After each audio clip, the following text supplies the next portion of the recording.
The psychedelic explosion is a subject on which we need a great deal more careful thought and a great deal less emotion, because it's a very touchy subject. I'm going to talk this morning about the general background of this explosion, so as to put it in some sort of perspective in time and space. And I have here a letter, a little card that I received. It says, "Dear Mr. Watts, are you enlightened? If you are, will you please help me? I want to be enlightened also. Yours truly, Miss So-and-so, age 15.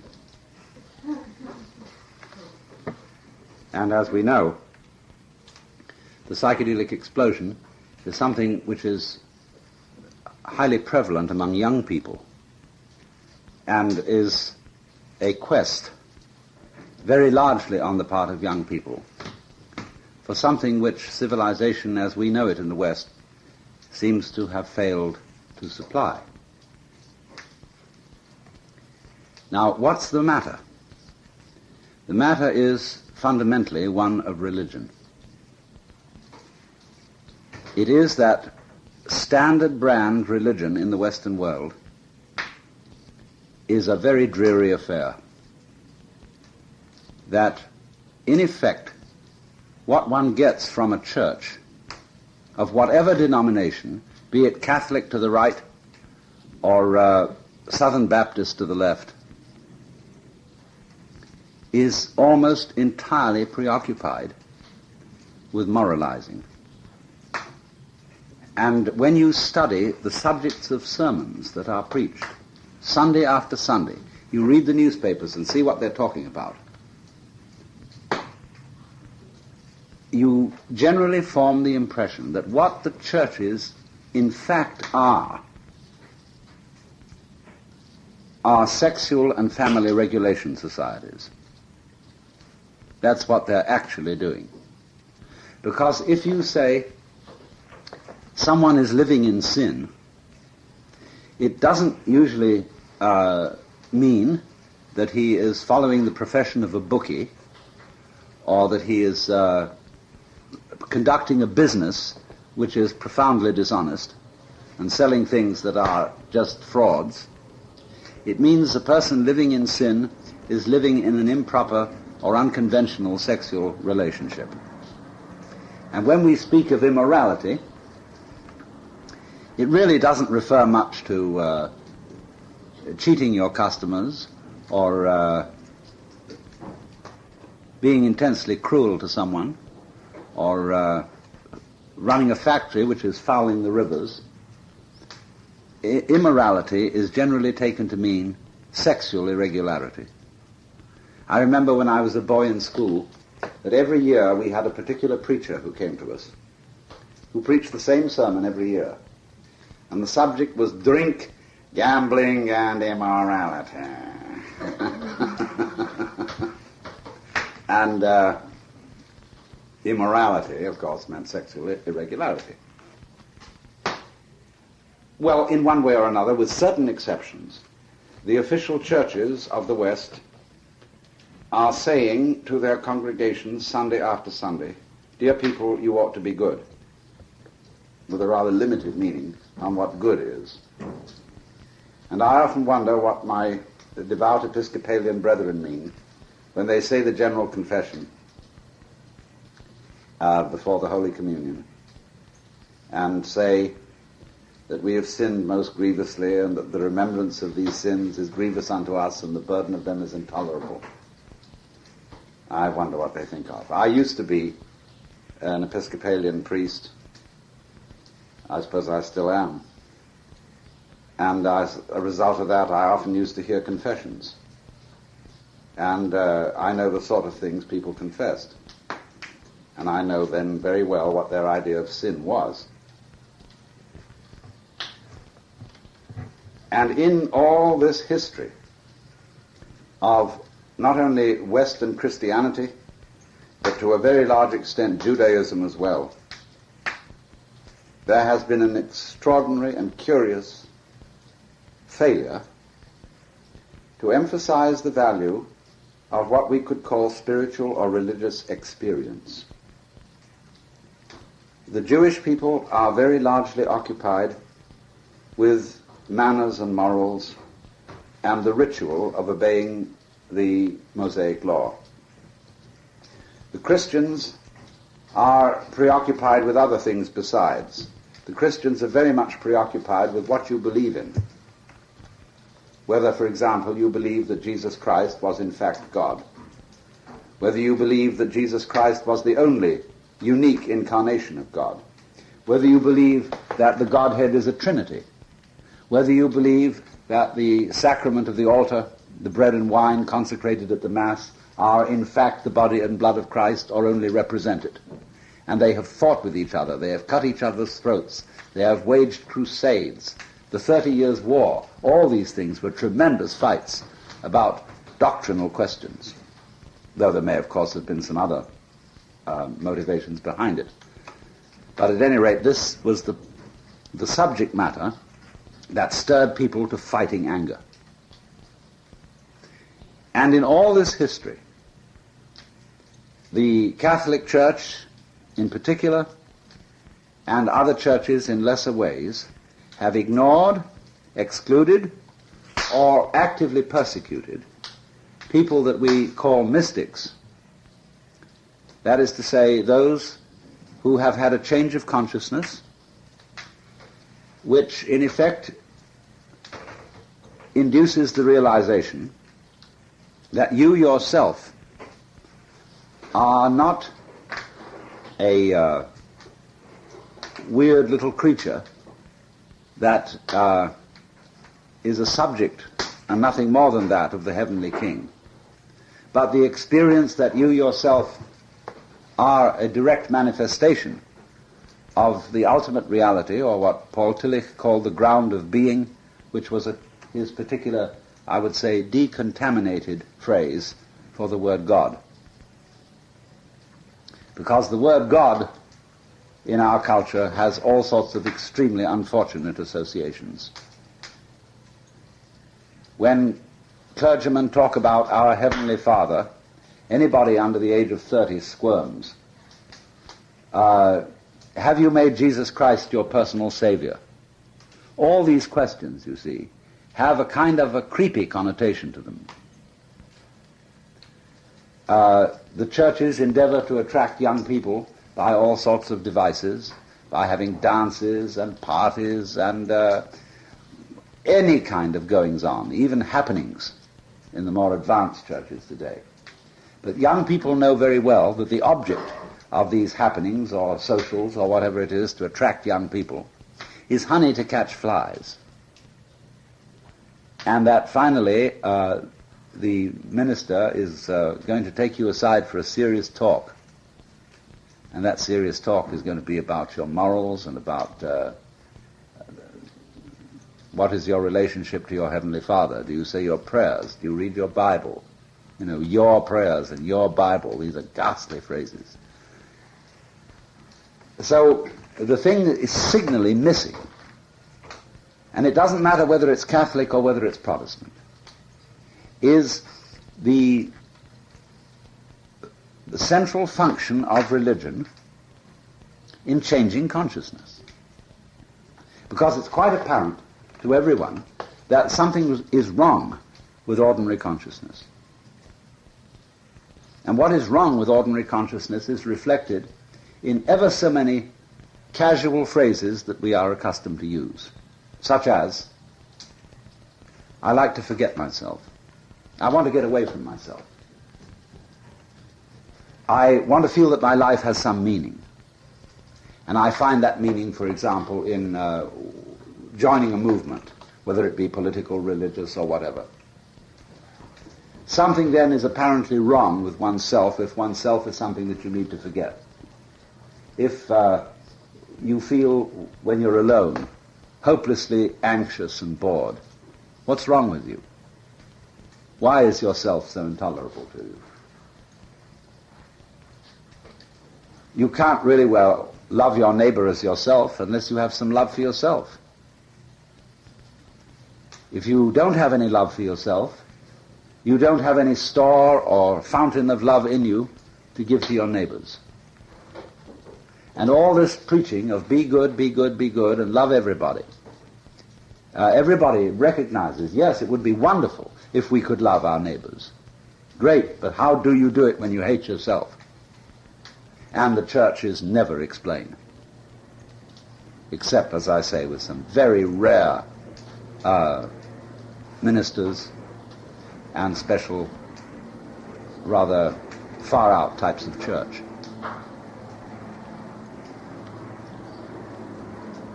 So there is, in the history of Christianity, in particular, an exclusion, and there has been from the very earliest times, an exclusion of what is called gnosis. And this has a complex history, which I'll go into a little because it's quite important to our whole subject. There were, in the early history of Christianity, some subsects that were called Gnostics. And they emphasized that the important thing was not belief, not so much even action, but knowledge. Could you attain to the actual knowledge of God, of the ultimate reality of the universe? And many of the Gnostic sects offered this knowledge. The problem with many of these sects was that they felt that the knowledge of God was contingent upon the renunciation of the world. That is to say, upon asceticism, upon celibacy, upon trying to separate one's spirit from involvement in body and in matter. And therefore the Gnostics classified three types of human being who were respectively called Hylic, H-Y-L-I-C, from the Greek ile, which means wood. The wooden people. Next there were the psychic people, from the Greek psyche, meaning the soul. And then finally there were the pneumatic people, from the Greek pneuma, meaning the spirit, the breath. And only pneumatic people could really expect to attain salvation, because the lowest people were absorbed in their bodies, the middle people were absorbed in their egos, the psyche, but the superior people were absorbed in the spirit. And they were aloof from all material concerns. And there were two kinds of pneumatic people according to the sect of Gnosticism to which you belonged. On the one hand, there were, as I've said, the very, very spiritual people who tried to divorce their attention from all matters of the flesh. But there were the other people who said that the flesh is unreal, and therefore what you do in the flesh, it simply doesn't matter. And they were libertines. And the official church disapproved of both of them. And rightly, in a way, because they said of the people who were the ascetics that they had missed the central point of Christianity, which is the doctrine of the incarnation, that in the person of Jesus Christ, God had become man, and the Spirit had adopted the flesh. And therefore, a reasonable fleshly existence was quite proper. And that remains to this day a tenet not only of Judaism, which holds it very strongly, but of Orthodox Catholicism. However much Catholicism may deny this in practice, it has to adhere to it in theory. And Jews especially believe that the material world is the positive creation of God, and therefore is good, and is to be enjoyed thoroughly. And that's why Jewish food is on the whole very good in this country, and better than Christian food. A good Jewish delicatessen has a kind of lip-smacking, robust attitude to eating. And, is it kosher?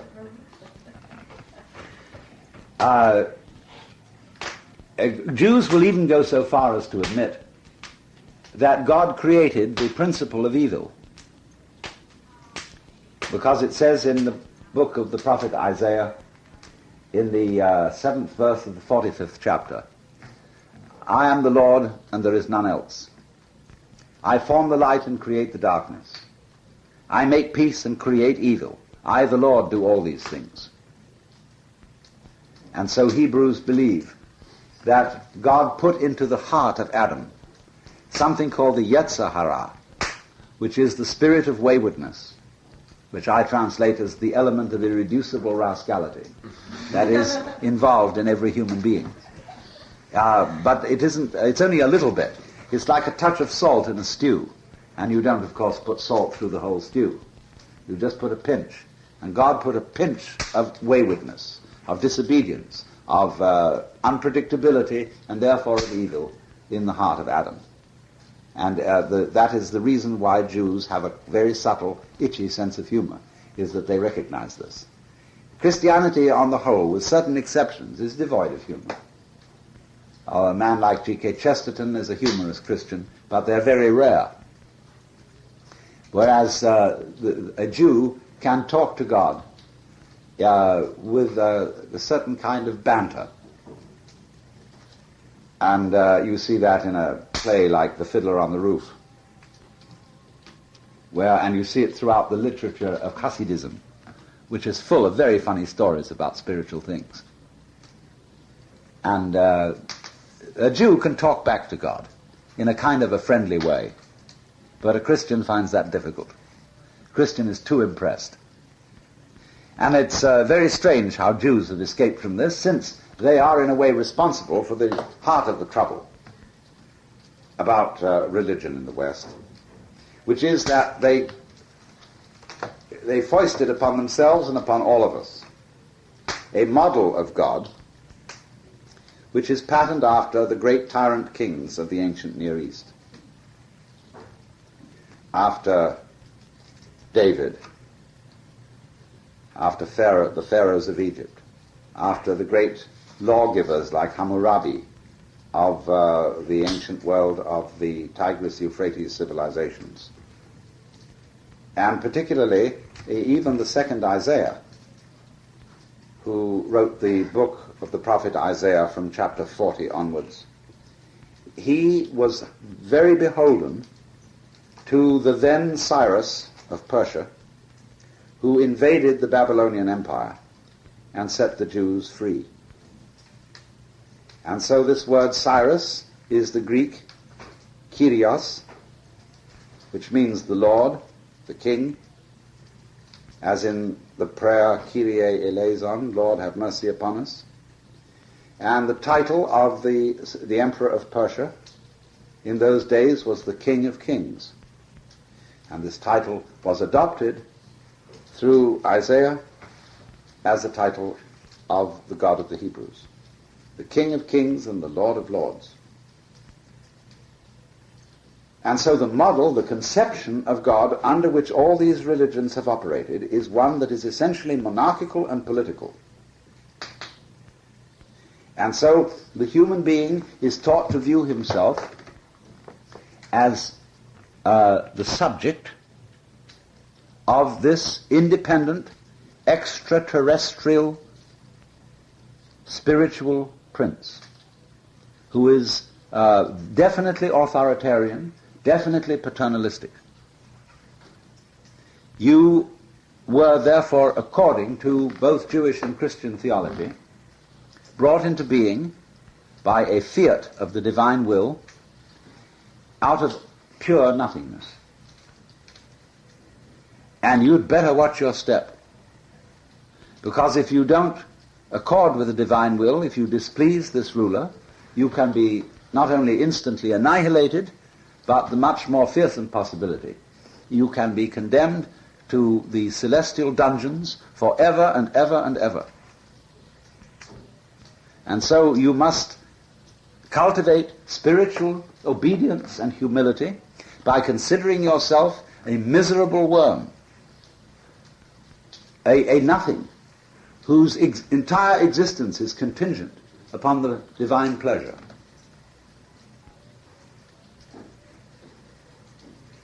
And you must never, by any means, commit the final, ultimate blasphemy of saying, I am God. In Arabic, Ana al-Haq. The word of the Sufis, the Islamic mystics in Persia, which spread right through the Islamic world. And they were always being persecuted and put to death and tortured because of Ana al-Haq. I am Allah. Jesus, you see, was such a heretic.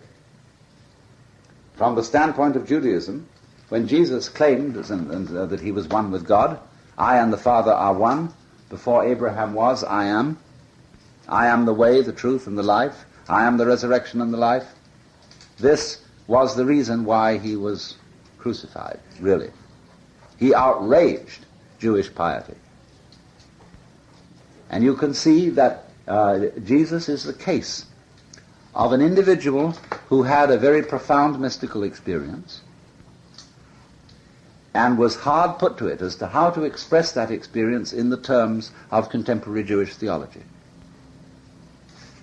He more or less concentrated, apparently, if you examine and study the Gospels very closely, he admitted that he really was one with the Father to a select circle of disciples.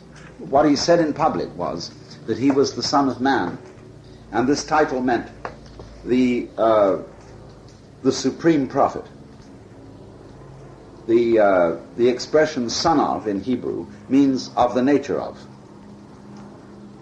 When you call, in modern slang, you call someone a son of a bitch, that means they behave like a bitch.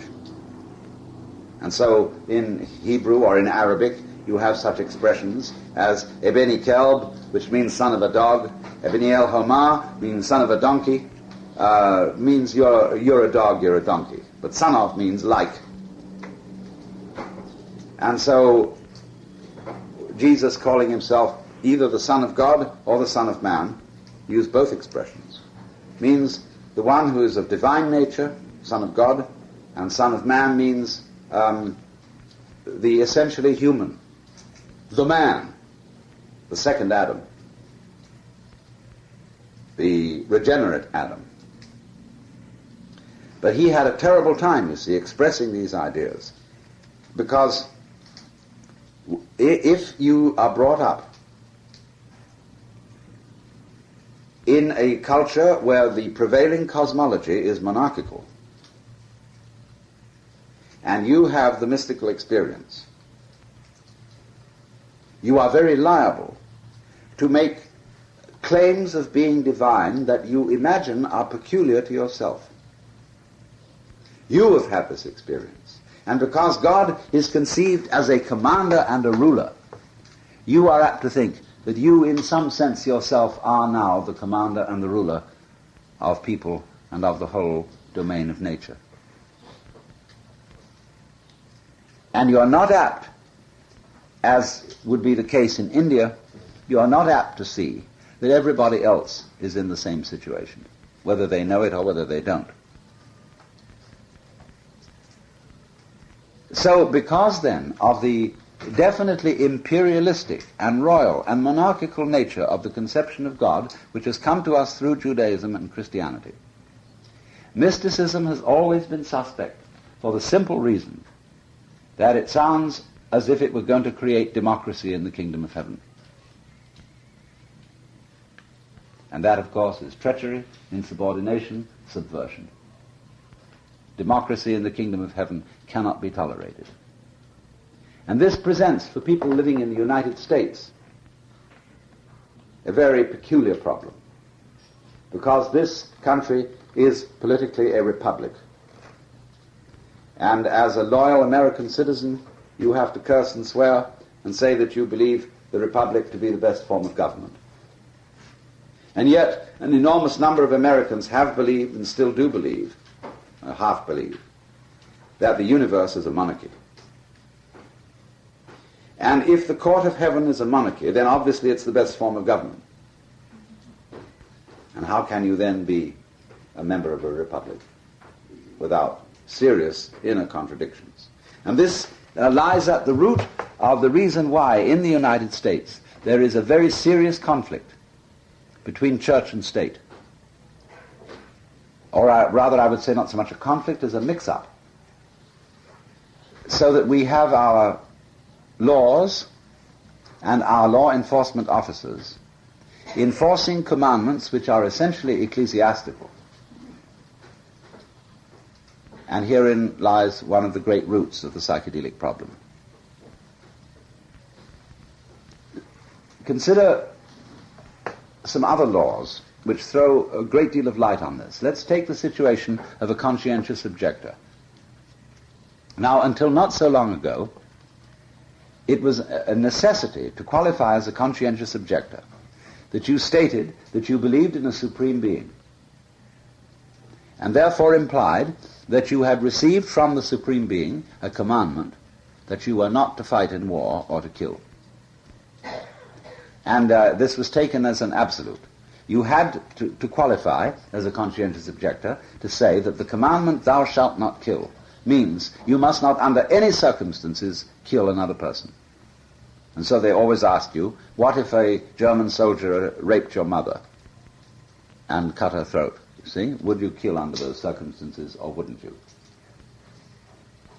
Now the significance of this law, it's been altered recently, but the significance of it is this, that you are saying that you have a conscience against killing or fighting in a war because you have received orders from a higher echelon of command than the President of the United States, namely from the Lord God.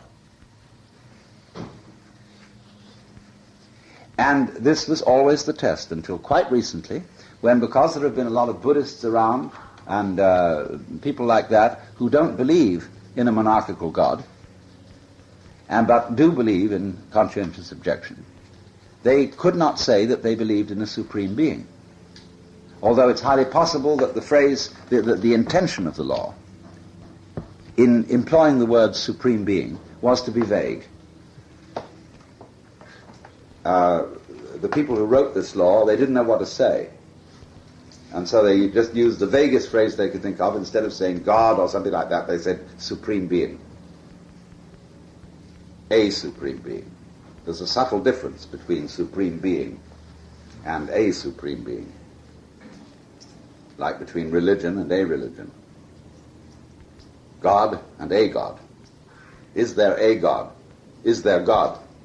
These are two really fundamentally different questions. But that's the situation. And therefore, because in the laws of the United States and England and many other Western countries, and in the fundamental attitudes of Western religion, there is this sense of God as the monarch.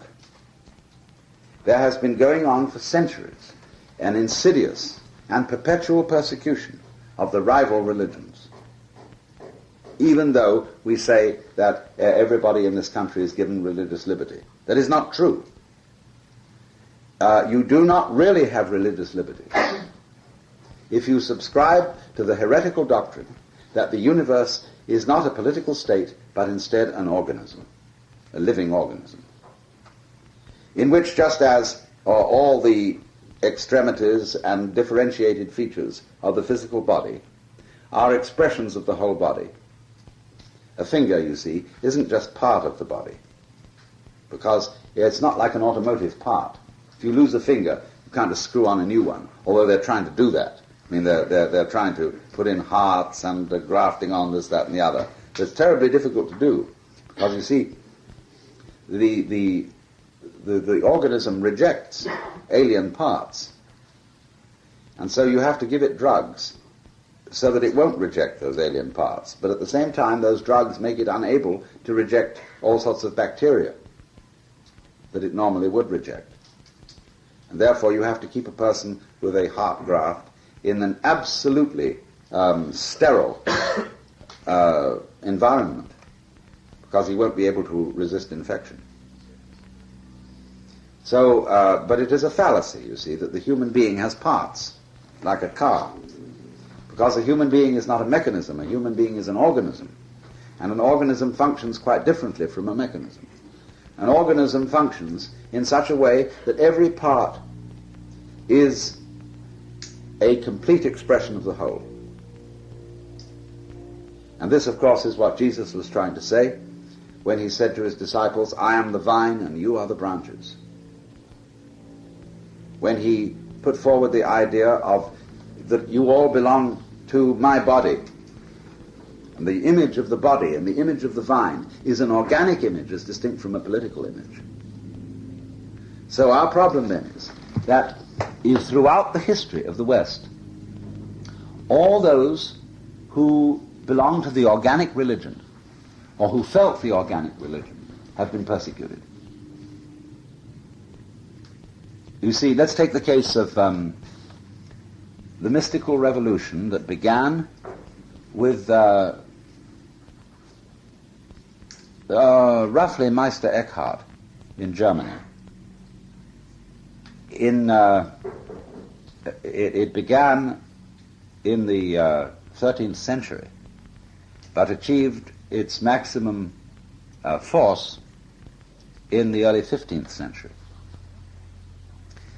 And eventually became the philosophy of nature, as exemplified, say, by Goethe.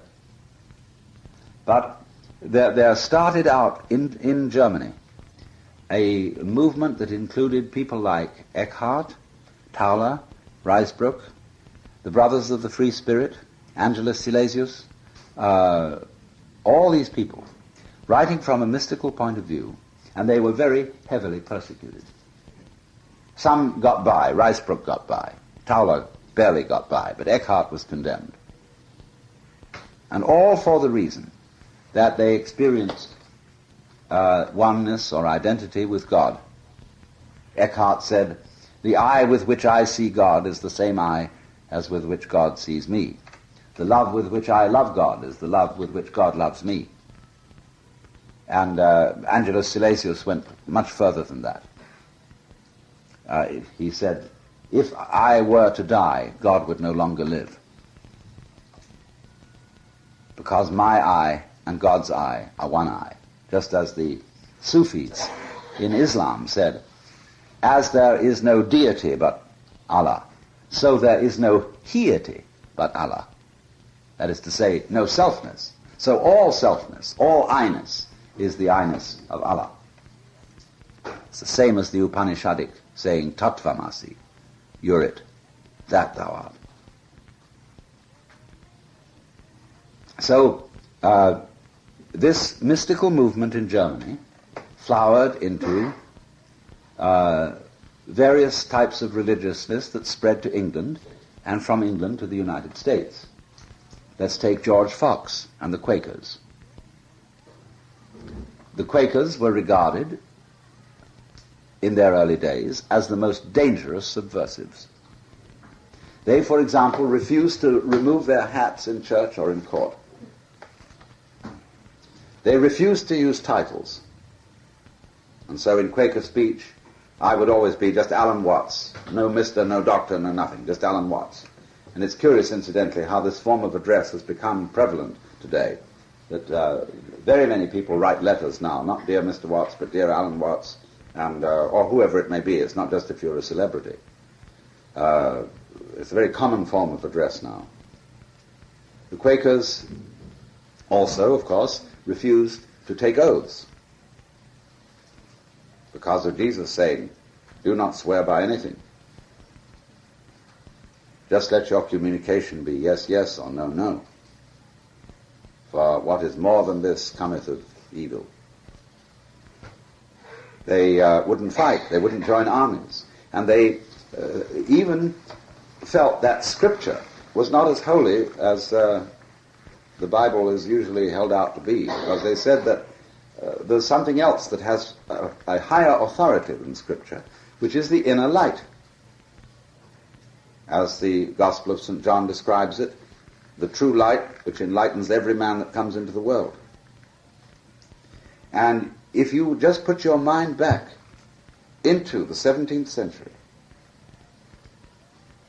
and consider that in those days the theology of the Christian churches, whether Catholic or Protestant, had for people living in that time the same kind of authority and the same kind of respectability that is today enjoyed by great scientists. Let's say you ask a question to the professor of pharmacology at the University of California, the professor of pathology. This is the last word. And on the advice of the professors of medicine, laws will be made, preventing you from ingesting certain substances or from refusing to be cured in certain ways, from having certain operations or injections and so on. The scientist today is a priest. And his vestments, instead of being the old-fashioned chasuble or round collar, he wears a white coat and a stethoscope round his neck. And boy, is that a symbol of office. And so those people, those scientists, you see, we take very seriously, in exactly the same way. People living in the 17th century took the theologians very seriously indeed, because the theologians knew what the answers were. They knew how the world was constructed and what was the proper way to behave. And so when people like the Quakers, and there were other people who came out of German mysticism along with them, the Anabaptists, who were against baptism, because they felt that salvation didn't depend on a silly ritual of pouring water on someone and muttering a mumbo-jumbo. There were the Levelers. All sorts of sects flourished in the 17th century and were regarded just as today hippies and freaks of that kind are regarded, as extremely dangerous, subversive people upsetting the morals of society. Now look what happened. Look what the Quakers have become. Nothing is more respectable than a Pennsylvania Quaker. A veritable pillar of society.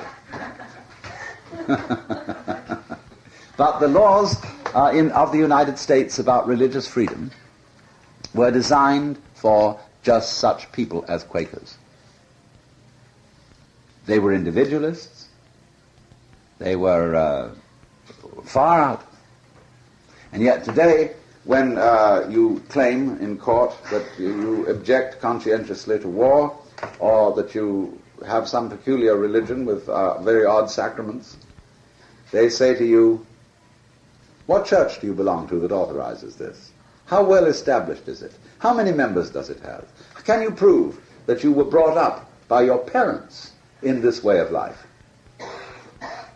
Because these are the tests of whether your grounds for claiming that you are doing a thing as a matter of religious conscience. This is the test for whether you're valid.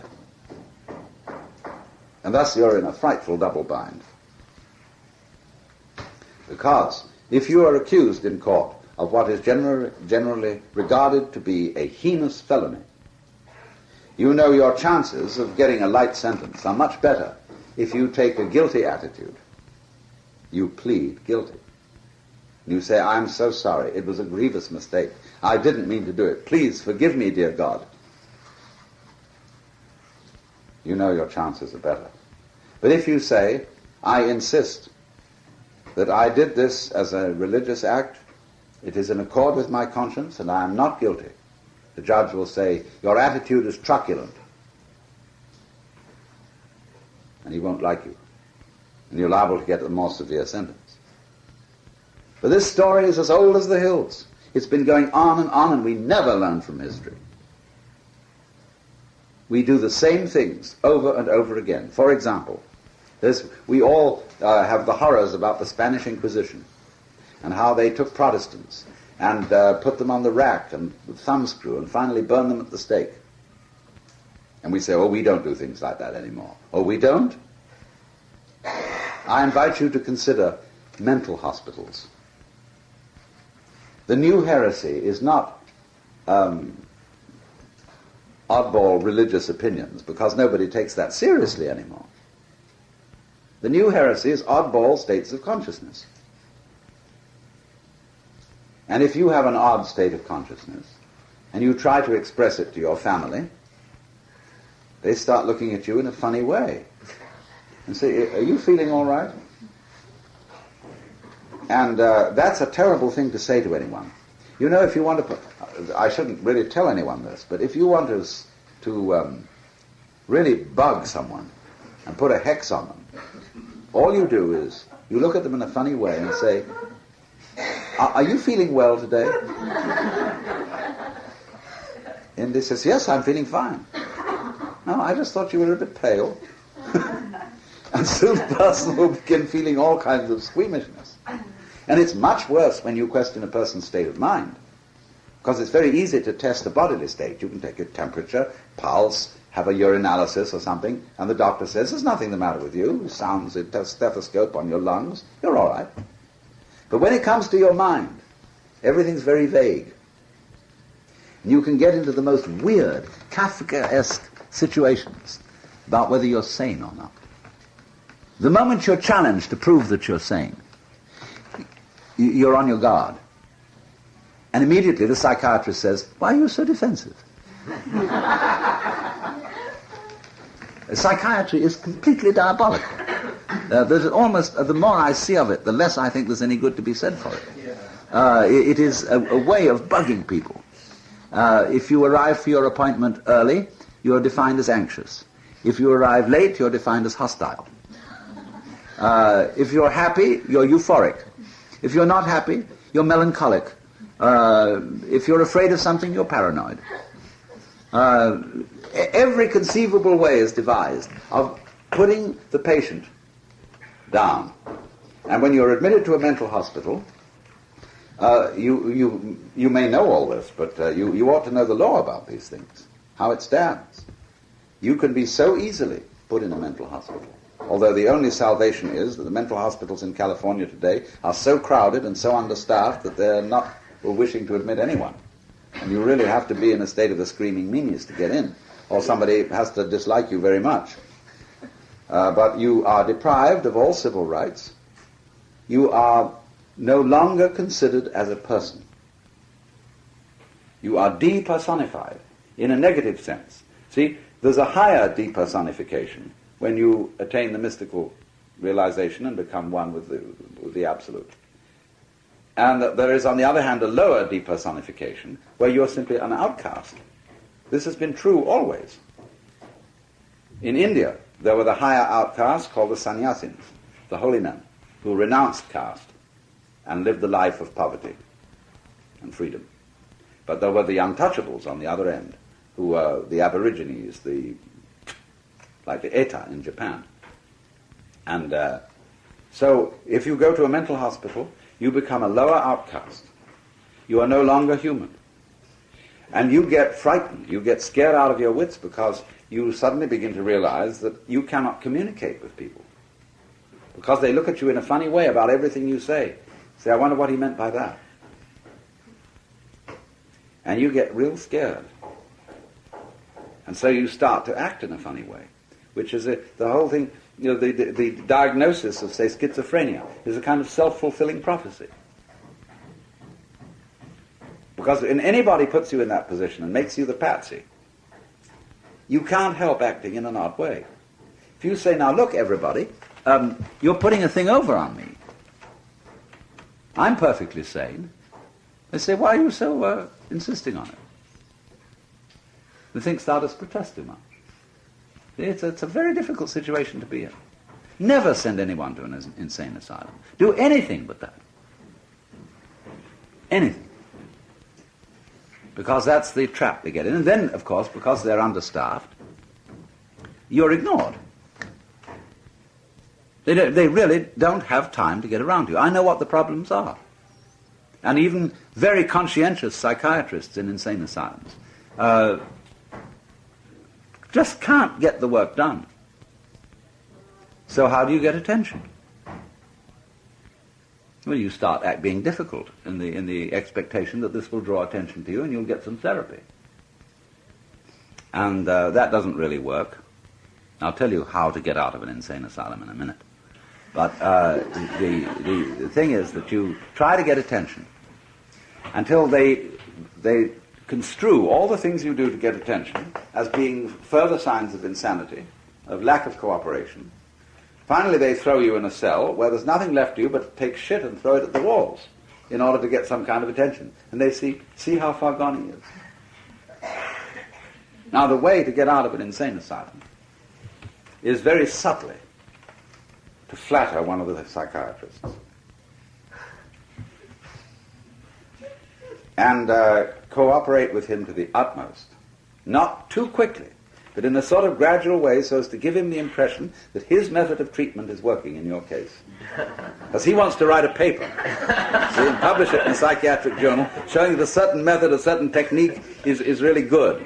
And you will cooperate with that idea, and you'll do everything he tells you, but just in the right, with a certain little subtle resistance to him. See? He'll immediately spot you as someone who's playing funny business if you cooperate completely, you see. Don't do that. But just gently let it be understood that his therapy is working and they'll release you. Unless, of course, you want to go to an insane asylum just so as to have no responsibility and just get out of the whole mess. I think there are some people who do that. But you see what we've got here in this situation is that having a different state of consciousness, or because you experience differently from other people, that's heresy. And that makes everybody else terribly uncomfortable. And so, in you go. And then, you see, now, this isn't all. They say, well, this is pretty desperate. Golly, what are we going to do to help this person? You know, in all the kindness of their hearts, what are we going to do? Well, you can see the inquisitors thinking this problem over too.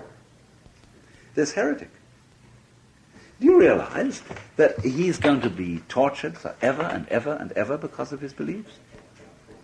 And they're infectious, they spread, they go to other people who will be tortured in hell forever and ever and ever because of what they believe?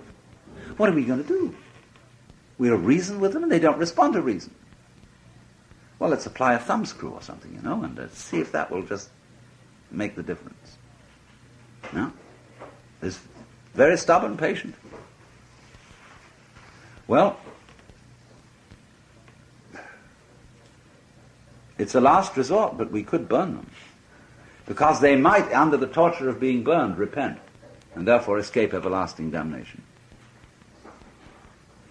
And they did it with the kindest motivation. Burned up the heretics.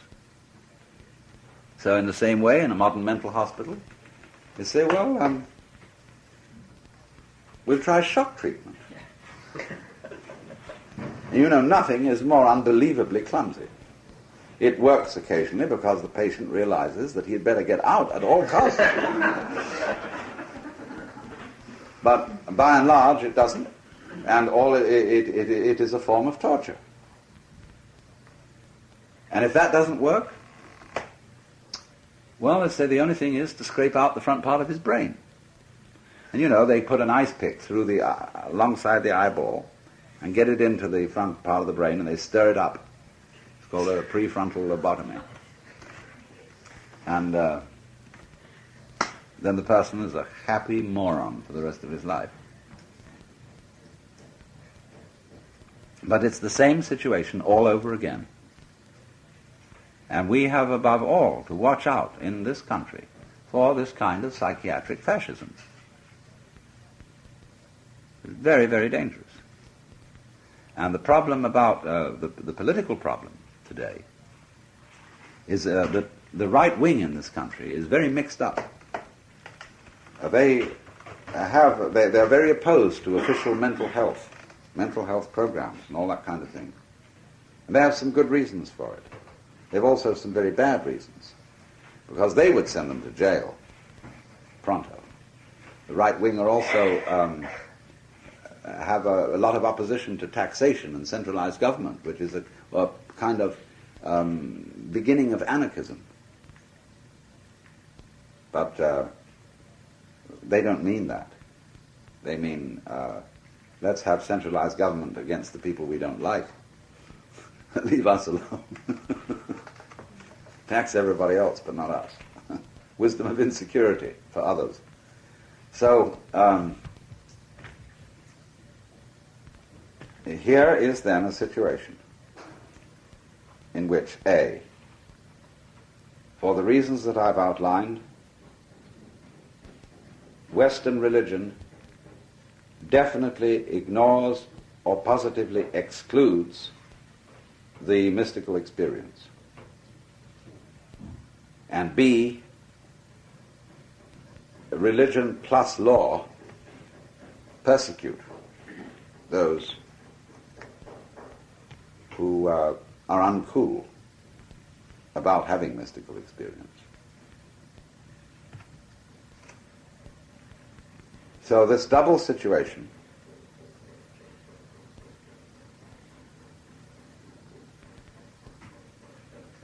has created in the course of history an alarming practical situation, which is that Western man, in charge of his tremendous technology, is using it against life because he doesn't feel that he belongs in the universe. By being identified as an ego, called into being out of nothing, and feeling therefore that he comes into this world instead of flowering out of it, he is basically against the world. Especially since the death of God in the 19th century, where the new doctrine that follows the authoritarian God the Father is that the universe is a mindless mechanism. And therefore we have to fight it. And therefore in any war, the war against nature, there's naturally commander-in-chief, chain of command, so on, and the whole monarchical situation starts over again.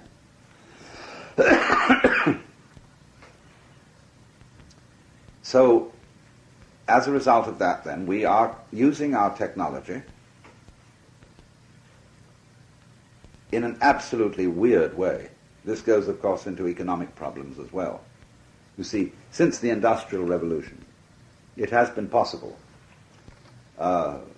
increasingly possible with greater rapidity, to feed and clothe and adequately house every single person on earth. There's no technical obstacle to that whatsoever. And but you've got to do it by automation to do enough of it. But when you automate things, you put people out of work.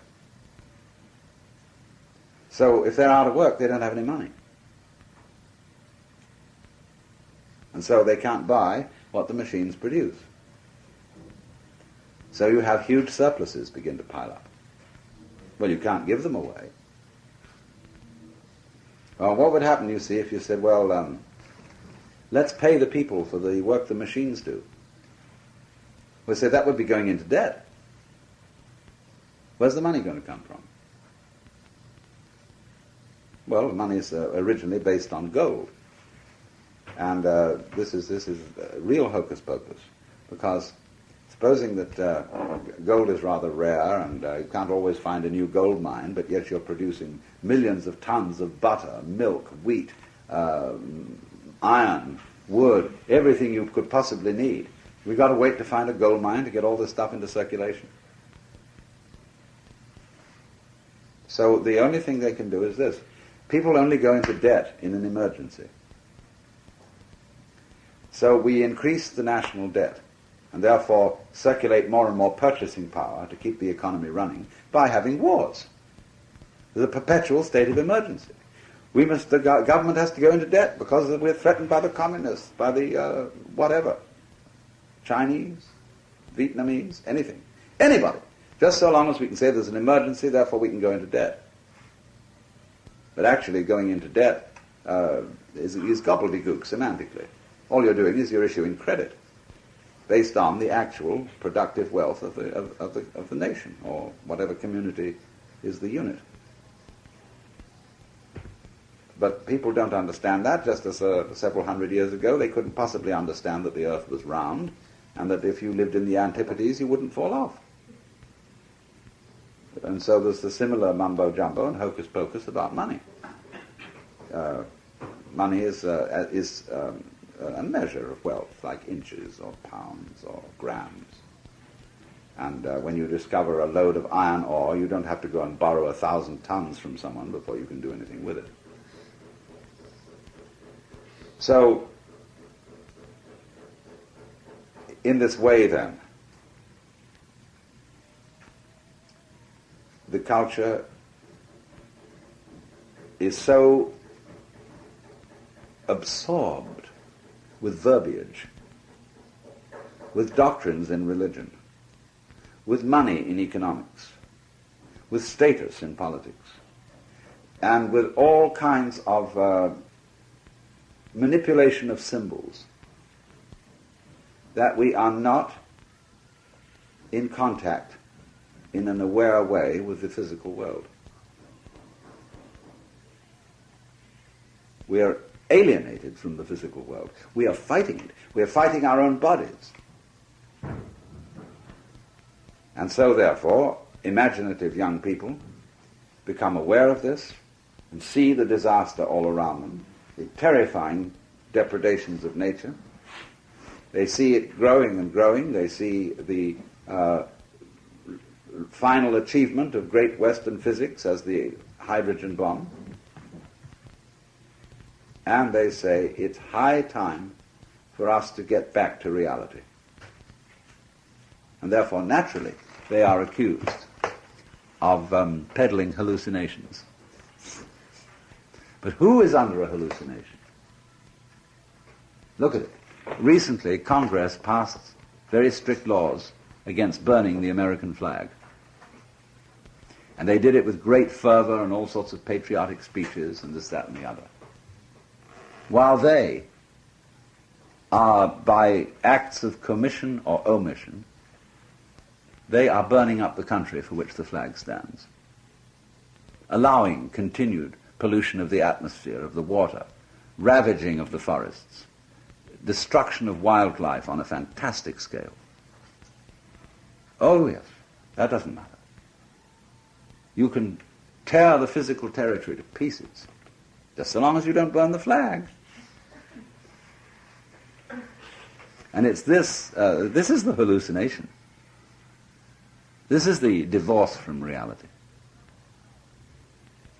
And so, not reserving the question for the moment as to whether LSD and marijuana and mescaline and psilocybin and so on, as to whether they are good things or bad things. We'll put that for the moment aside. But one thing seems to me to be in no doubt at all, that something has to happen, and happen fast,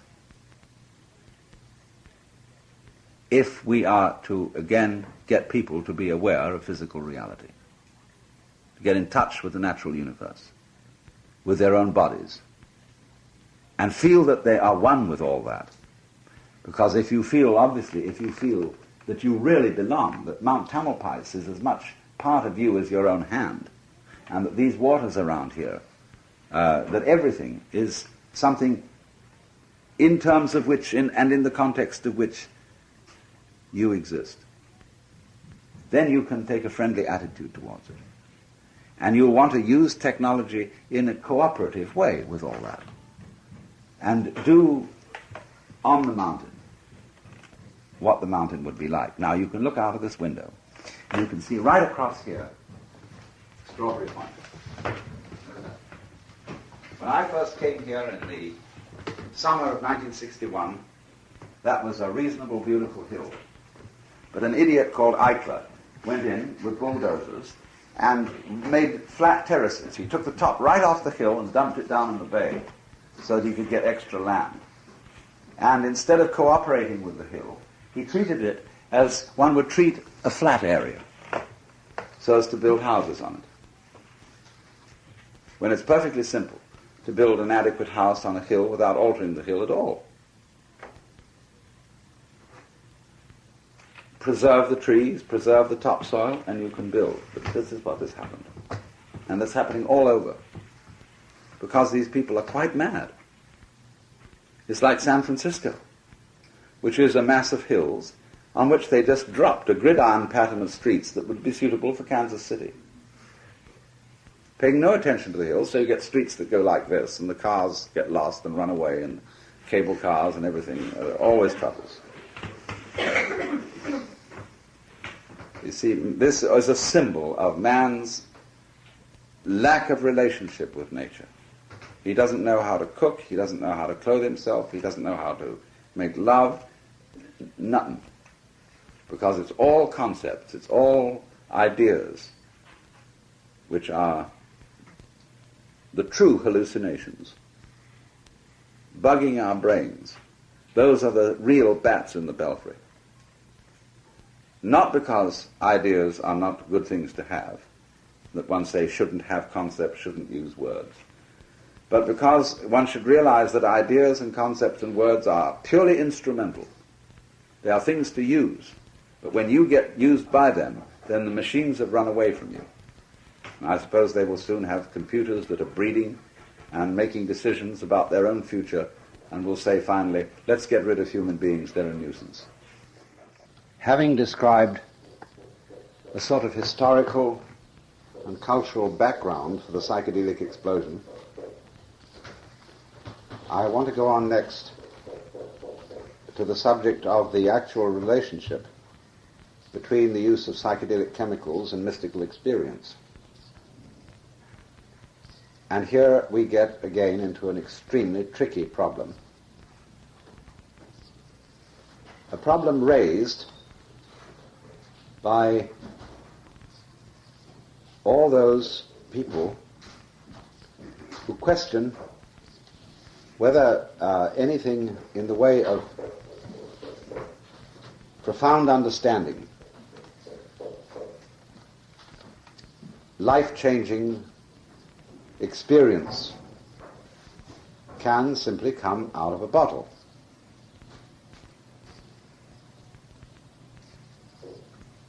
And this is not altogether an easy problem to deal with, because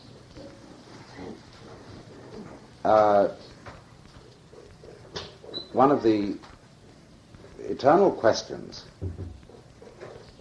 about any kind of spiritual initiation by one means or another is simply that it seems from time to time there are so many cases in which it just doesn't take.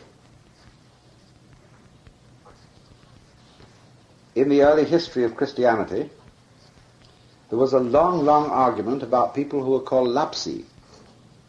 That is to say, those who had been baptized and had been initiated into the church, but somehow fell away, either in allegiance or in morals.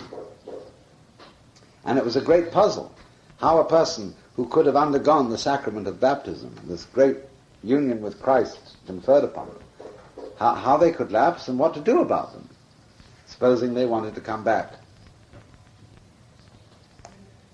And there were people who took a very rigorous line on this and said, no, once you've been baptized and you fell away, you were absolutely more than ever sold to the devil, and there was no hope for you at all. But after all, because human beings are really creatures who muddle through life, a compromise was arranged, and it was possible for them, through some form of penance, to come back in. And I am amazed at the way in which the psychedelic movement shows so many parallels to the history of religious movements at other times. It's simply fascinating. First of all, let's take not so much the sacrament of baptism, but the sacrament of the Holy Communion, the conversion of bread and wine into the body and blood of Christ, as a sort of parallel to this. Because here, after all, was a religion saying that you didn't really get the salvation unless you partook of a particular material substance, which had been formalized in a certain way. See, the whole idea of transubstantiation was that the priest took the bread and wine and he had to say a certain formula over them. Hic est enim corpus meum. This is my body, which is given for you. And this is my blood of the new and eternal testament, which is shed for you and for many for the remission of sins. Actually, all he has to say is, this is my body and this is my blood. And if you are an ordained priest in the apostolic succession, it is held that just saying those words actually changes the bread and wine into a spiritual instrument which will be equivalent to eating the body and blood of Christ. And since on the principle that you are what you eat, and that you become what you eat, you are converted by this sacrament into a member of the body of Christ, and therefore united with God. Now just look at that for a moment and ask the question, how does that differ from a chemical operation? See, in chemistry, they're involved the same sort of thing. There's the formula, the form of words through which one constitutes the chemical. There is the material, bread and wine or wheat ergot. There is also the problem of authorization. And this is a very, very tricky question, because the early Christians quarreled among themselves a great deal as to who had the true sacraments. Just as psychoanalysts quarrel among themselves as to, are you really in the line of Freud? Were you analyzed by someone who was analyzed by someone who was ultimately analyzed by Freud? And in psychoanalysis there is a huge apostolic succession. So in the same way now with LSD, to take one example, there is a great deal of controversy going on as to whether Owsley's LSD is as pure as Sandow's LSD. And certainly anybody with less genius than Owsley put LSD on the market that is just crud and is stacked with amphetamines and heroin and belladonna and goodness only knows what.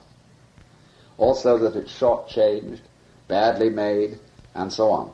So the same controversies are taking place about the nature of the sacrament as took place in the early history of Christianity. Also, the good and bad trips correspond to the ancient Christian arguments about the state of grace in which you were when you received the sacrament. If you were in a good state of grace, then it redounded to your salvation. But if you were in a state of mortal sin when you took the sacrament, it would redound to your damnation. St. Paul mentions this in the New Testament. And so, one might say, people who have good trips are in a good environment, are prepared properly. People who have bad trips are in a bad environment, improperly prepared, and so the sacrament redounds to their damnation. And in this case, damnation, instead of being something that of a post-mortem nature, it's up-to-date and modern, as I pointed out, it is an unpleasant state of consciousness, a psychiatric condition. And therefore, you have to go not perhaps to the torture chambers of the devil, but to the dungeons of the insane asylum. So watch for these parallels. They're very instructive. History does indeed repeat itself, just as human beings are the same human beings generation after generation, and they're always doing the same sort of things in different ways. So, as in the history of Christianity, so in the history of this, questions were raised by philosophers who said, why on earth should it be necessary to be baptized with water or to eat this particular bread and wine in order to attain salvation? Because surely true salvation has nothing to do with material agencies. We would say now, true spiritual insight has nothing to do with artificial means. It's something you do yourself, by your own will, by your own efforts, by, say, your own meditation exercises. And so, this isn't nearly as simple as it sounds, because it raises the question of, well, what do you mean by yourself? And as we examine that question, we have a whole host of sub-questions. Yourself. Does this word, yourself, refer to your total organism? Does it refer to some sort of psychic entity which inhabits your organism? And if the former, then if you are your whole organism, you cannot neglect the principle that you are what you eat.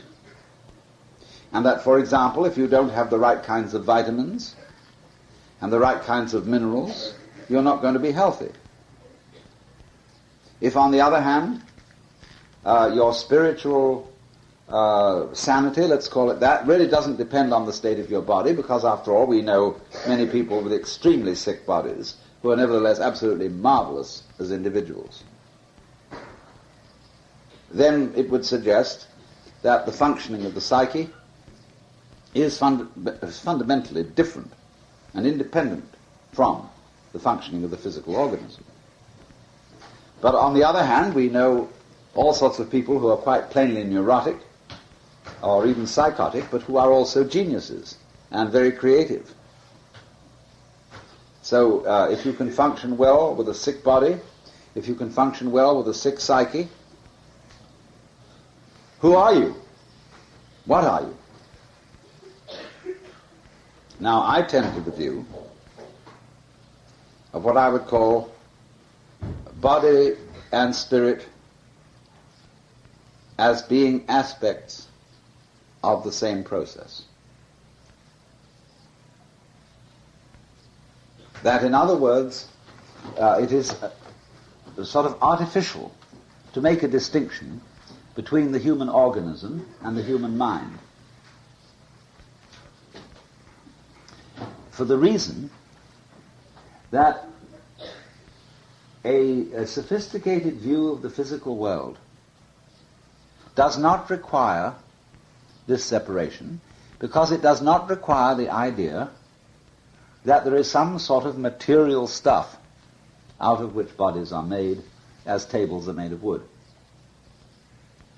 To me, the human body is a pattern dancing in space.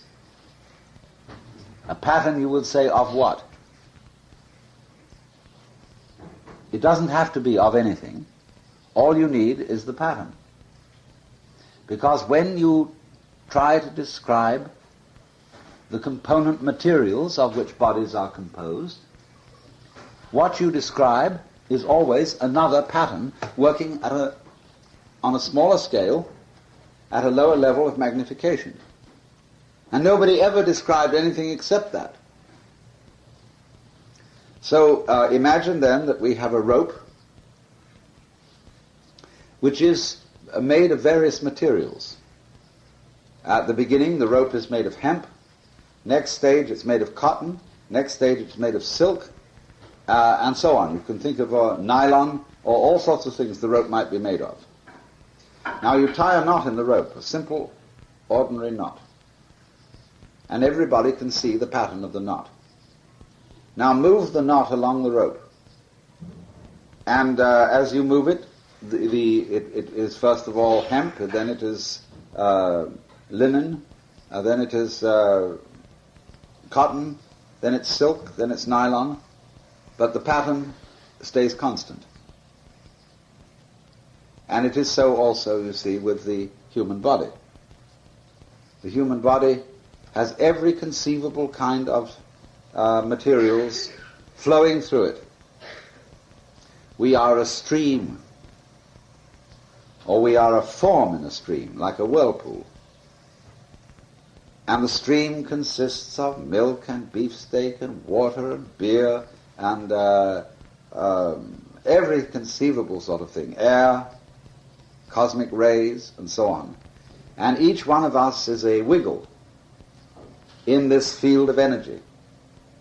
And we, so long as we wiggle in approximately the same way. Of course, we get older, and as we get older, you haven't seen someone for 10 years, but for some reason or other you still recognize them, maybe after 10 years of not seeing them, because you recognize that it's still wiggling in more or less the same way, has the same pattern.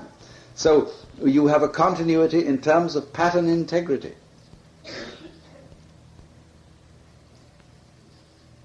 But there isn't any substance there, in the sense of a kind of stuff, which remains with you permanently. The only thing that continues as you go through life is the dance you're doing, the pattern.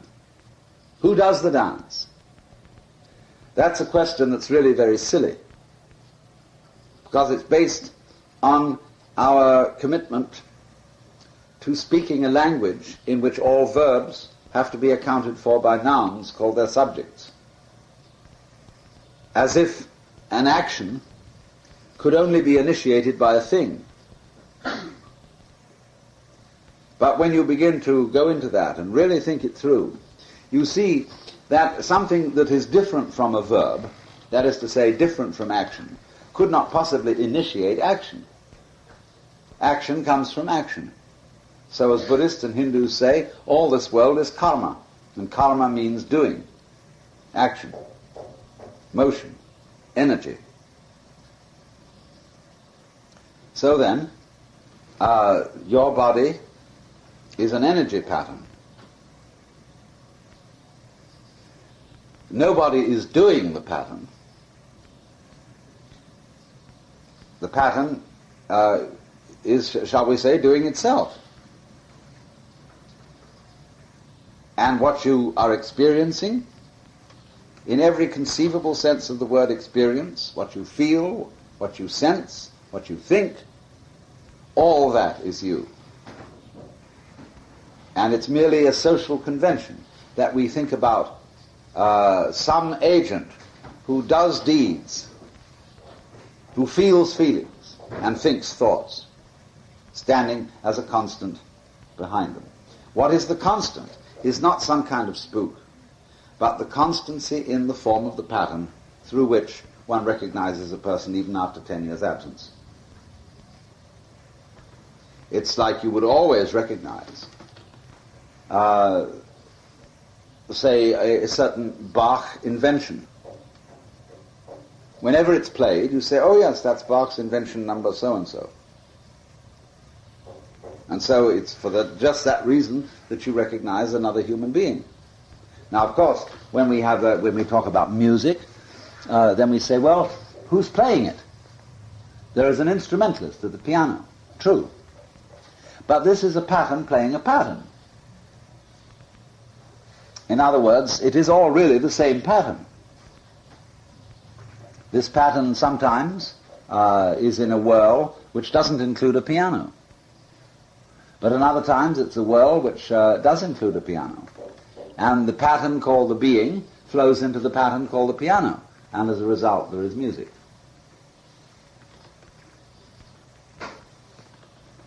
So, if you think that way, when you eat something, that's a pattern too. And you, in relation to certain kinds of food, are in one state. In relation to other kinds of food, you're in another state. One man's meat is another man's poison. And so in the same way, you, in relation to certain chemicals, feel one way. In relation to other chemicals, you feel another way. And there is no way of abolishing our ingestion of foods or whatever, because if we didn't, we'd just cease to exist.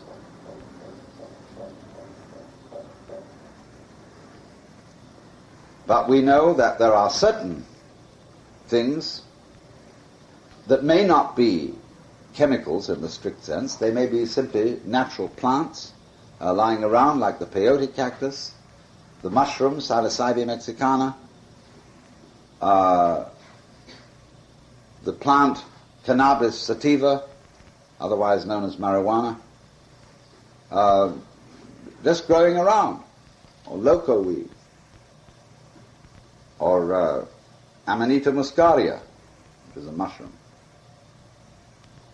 And if we eat those things, our consciousness changes.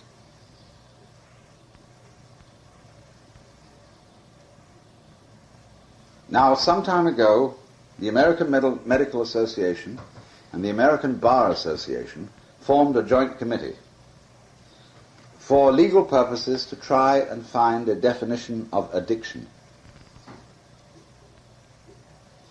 And every time they thought they had addiction defined,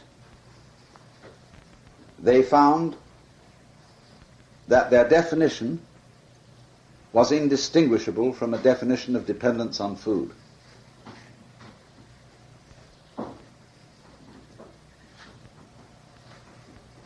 And they had the greatest difficulty in pinning down any distinction between a food and a drug, like the Food and Drug Administration. What is the difference between a food and a drug? Obviously, we can see there is a difference, but we can't pin it down. It's like when St. Augustine was asked, what is time?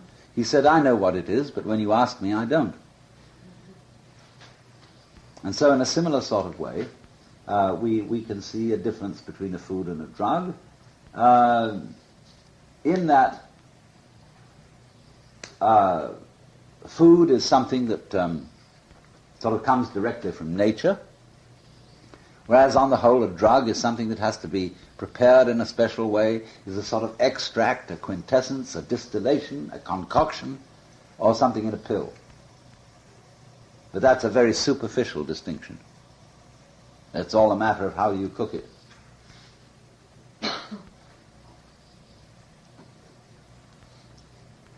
And so it is argued by some people that the human organism needs psychic vitamins as well as what we'd call bodily vitamins, and that your psyche cannot be in a healthy state unless you take your psychic vitamins. Like that cartoon in the New Yorker where two very hip parents are saying to their little girl, how can you expect to have hallucinations if you don't eat your mushrooms?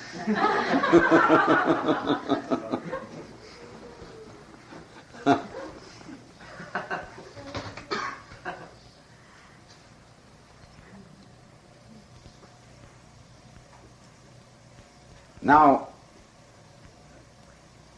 there is, of course, too, a sense in which the possession of, or the exercise of spiritual insight is analogous to saying being a good painter or a good musician. And you can't accomplish that without a great deal of practice, so that you have it in your bones how to do it. And I don't for 1 minute deny that a Buddha, an enlightened one, has his enlightenment in him in very much the same way that a painter has his skill. And obviously, the capacity to exercise this skill all the time will not come because the painter took certain vitamins. It may be that he will not be able to exercise his skill if he doesn't take the vitamins, but we can't attribute it, the insight that he has, the capacity he has for dealing with it, directly to anything that he eats.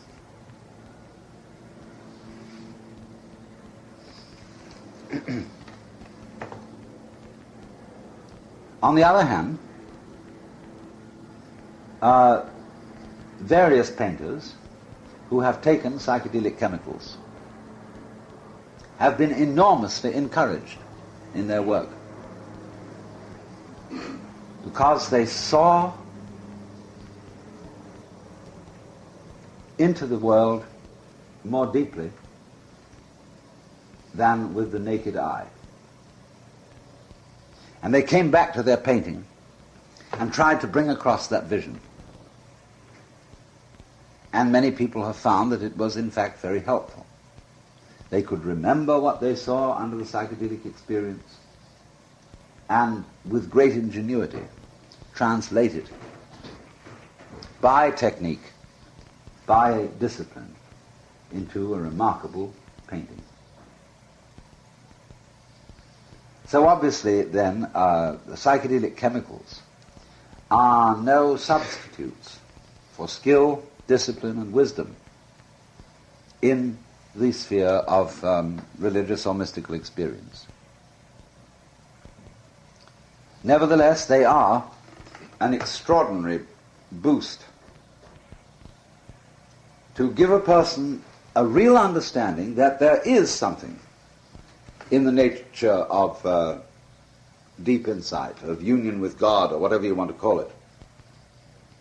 They give him a taste of it, a taste which many people never have.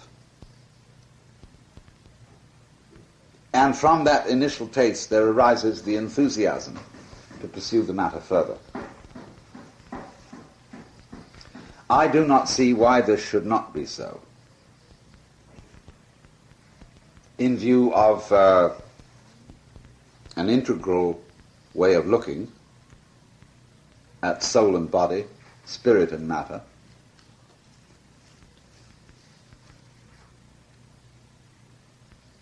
Really, the burden of proof as to why it should not be so rests upon those who claim that it shouldn't.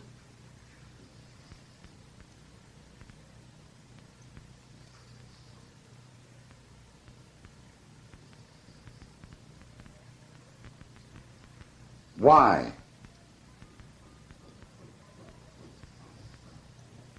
must any genuine spiritual insight be independent of what you eat or what you drink?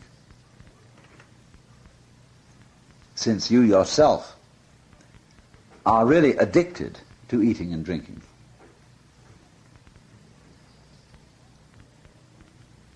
Let's take another parallel case that's very instructive, which is that an enormous number of people are apparently addicted to music. Now, music, when you look at it, from a strictly practical survival point of view, music is a waste of time. You don't really need music, do you? I mean, you could go on and you could do your business without any music at all. Music's a luxury. And yet, it is a major industry today, producing music. And I suppose you could say, Ed Dalton made the suggestion, that people who are addicted to music have a disease called chorditis. And really, music should be stopped. It's a terrific waste of time. It achieves nothing constructive. And is really, therefore, very bad for you because you become hung up on it. You can't do without music if you're a real music lover.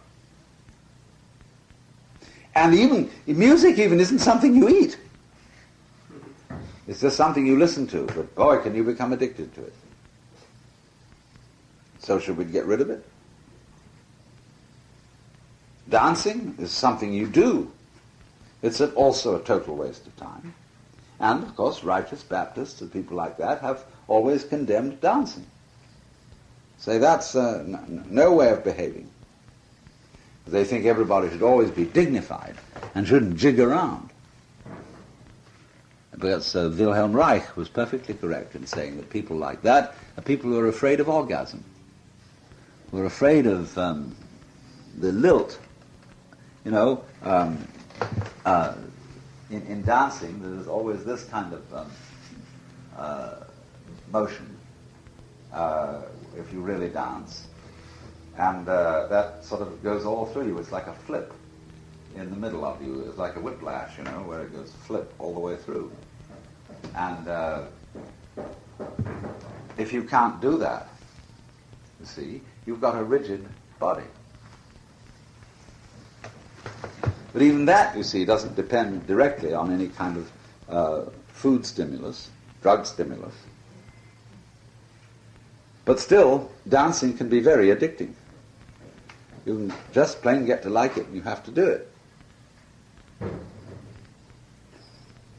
The strange thing is, of course, that the psychedelic chemicals are not addicting, except in the sense that you may belong to some in-group, and all the members of this in-group are constantly boasting to each other of how much of this sort of stuff they've taken. And so to be respected by the group, you have to keep on taking it. But none of it has the same kind of physical addicting properties as the opiates or alcohol or tobacco, where if you relinquish their use, you get remission symptoms which are very uncomfortable. And this just doesn't occur. In other words, let's say, take any of them, mescaline, LSD, psilocybin. So far as I'm concerned, for my own personal reasons, if they all vanished off the face of the earth tomorrow, I wouldn't be too unhappy. I would only be unhappy for other people. So far as I'm concerned, I've seen what they have to tell me. I've got the message. I don't need it anymore.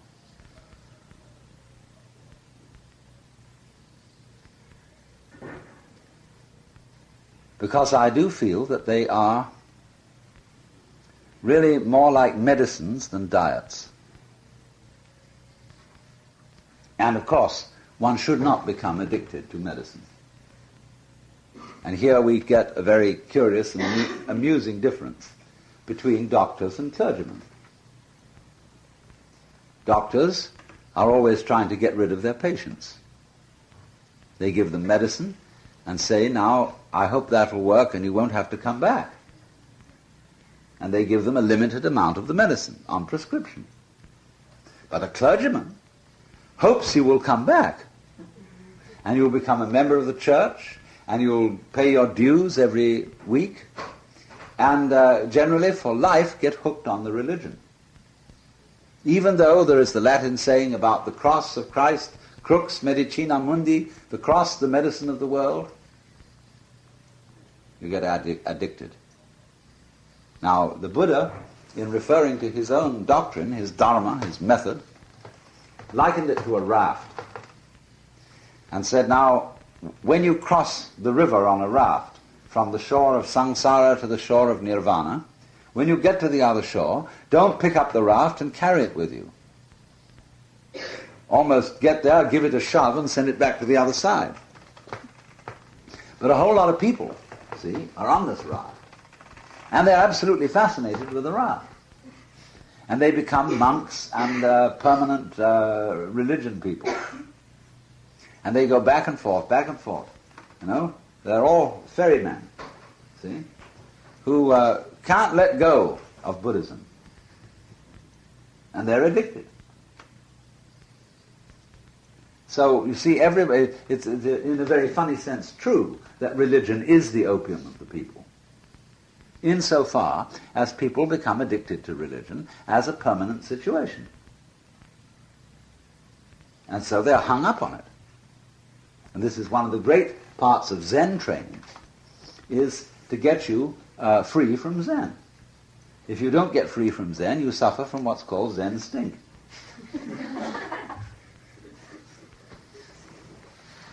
So,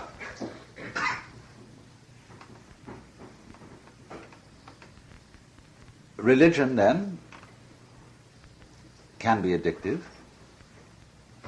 For, we'll say, it doesn't have physical remission symptoms, but it is a psychological addiction. And so in the same way we might say that taking psychedelics, whether they be LSD or marijuana or what will you, can be psychologically addicting. It's a separate question as to whether that does any serious damage. Maybe it does, maybe it doesn't. But you could become dependent on these things in that way. But if they were used as medicines, as I believe they should be used, then a few times it requires a little practice to use any of them properly and to get the full insights that they can afford. But once you've seen it, you've seen it. And there seems to be no point in going back and back and back and back to see it again.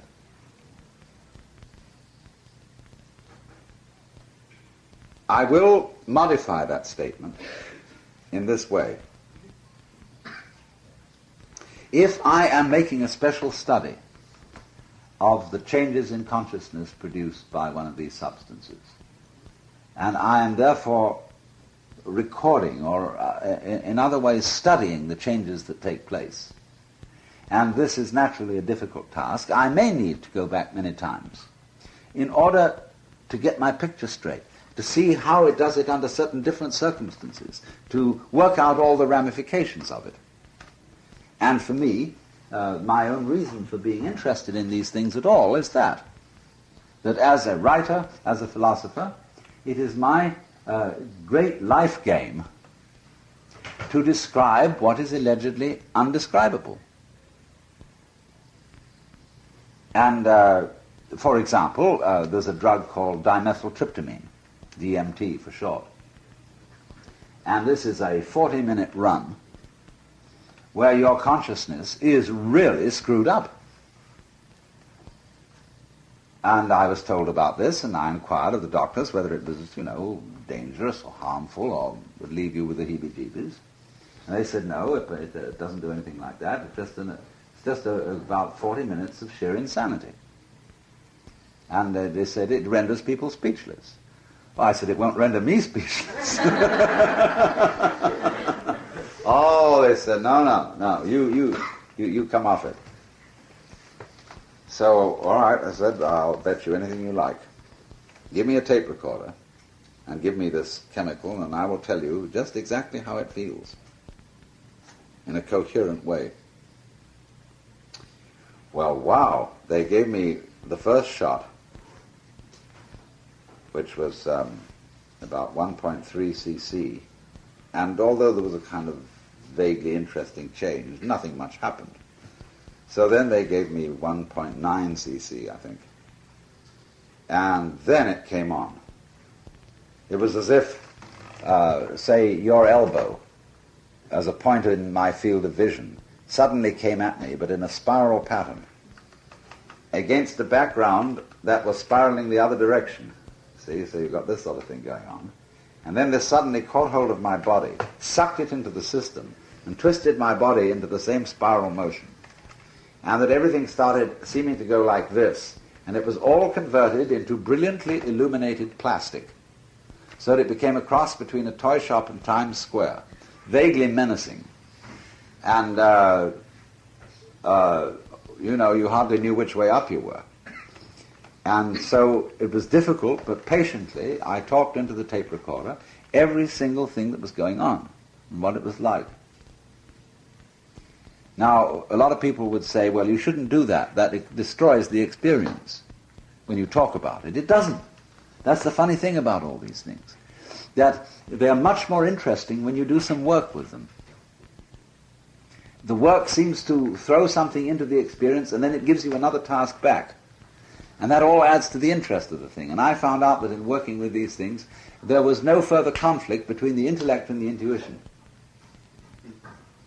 That the more you intellectualized, the more the intuitive insight sprung up to correspond to the intellectual. And so,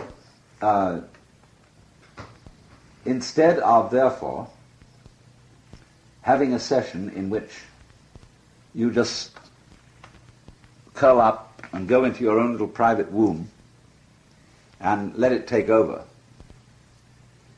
and you come back and all you can say is, man, it was a gas. See? So what? What's the point of going on a heroic journey and not bringing something back? The whole point, in every myth, heroes who take strange journeys must bring back a feather of the fabulous bird, a claw of the dragon, or the beheaded head of the villain that they slew, and saying, see, here it is. So I always feel it's necessary in any of these adventures to bring something back. And so you get the great, intense fun really the most stimulating thing, of saying we're going to devote this session to the study of a particular problem. One of the best LSD sessions I was ever in on was conducted by a group of people who were all very competent in the world of painting and sculpture. They knew art history. They knew how to do it. Very well-trained people. And we sat in front of the first Cubist painting that was ever done.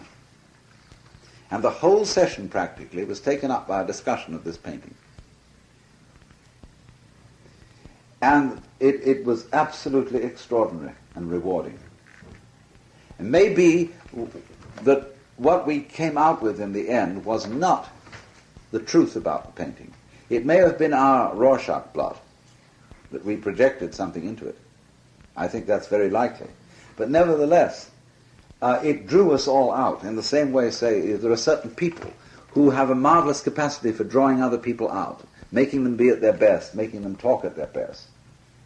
And so the picture did that for us. And one person present was a very famous and very successful sculptor. And he said, that's what I call art criticism.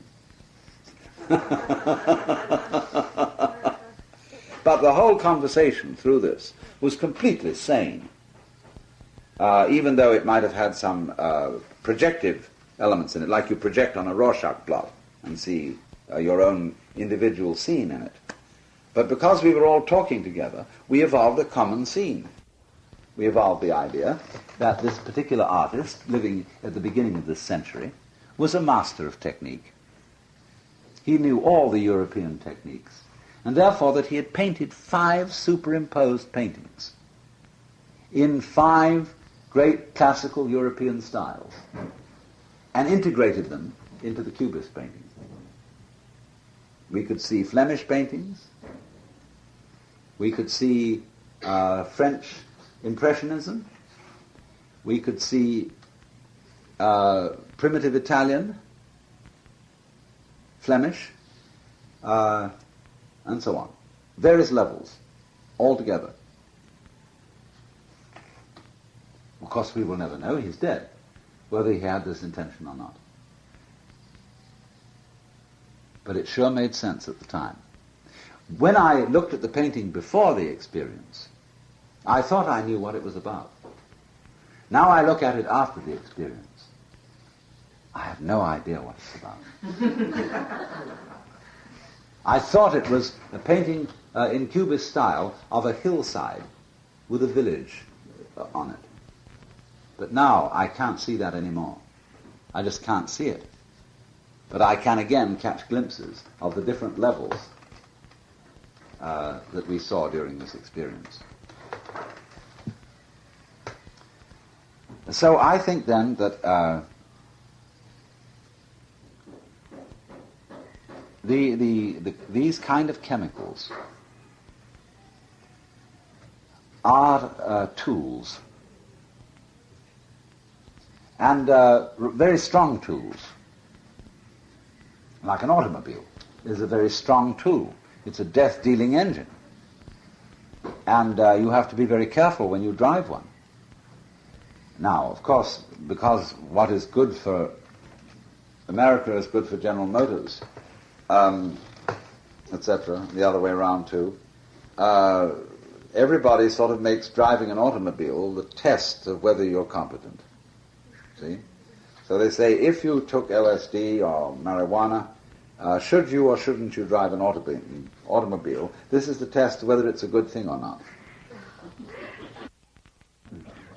Now, I submit that you should not play a violin while driving an automobile. You should not make love while driving an automobile, nor should you read a book. All of these are very creative activities. But there are certain concentrated, absorbing activities that are incompatible with piloting a death-dealing engine along a freeway. And just because in a certain state of consciousness you would be incapable of being in charge of an automobile doesn't mean it's bad, unless you're a hopeless sucker for the policies of General Motors. But these things, you see, they are powerful, dangerous tools which put you into a state of consciousness which, if you don't know what's going on, can be quite terrifying. In other words, if you take a journey of this kind, you should have a map. And you should know what you're liable to encounter. Let's take this now. For example, I thought, when I first investigated this, that it couldn't possibly bring anything about like a mystical experience. And the first time I tried it, it didn't. It brought a most interesting aesthetic experience, but I wouldn't have called it mystical. But later on, when I'd said this, and a lot of people had realized that this was my opinion, another psychiatrist came and he said, I just don't think that you have been on the right track with this. You try it again. So I tried it again with him, and to my great embarrassment, it produced a mystical experience. And there could be no question about it. Now, how do I know it's a mystical experience? Well, I have had mystical experiences of a mild nature that were purely spontaneous, that were not connected with any sort of drug. And in some sense I can compare it with those, but these experiences went much deeper. And the basic feature, every time, invariably, is what I call polar awareness. Now, what is polar awareness? Polar awareness is to see that what you do and that what happens to you are aspects of the same process. Ordinarily, we pull them right apart, the voluntary and the involuntary. The behavior of the organism on the one hand, the behavior of the environment on the other. But it becomes utterly clear in this state of consciousness that what you do, think, initiate, will, and what you don't do, but what happens to you, are one and the same process. When you're steering a car and you move the wheel, are you pushing or pulling the wheel? Now, push and pull are formally opposed terms. But actually, when you consider it on a steering wheel, you are simultaneously pushing and pulling. All right? Now then, imagine that I put out my hand to pick up my pipe. This is normally a push motion, isn't it?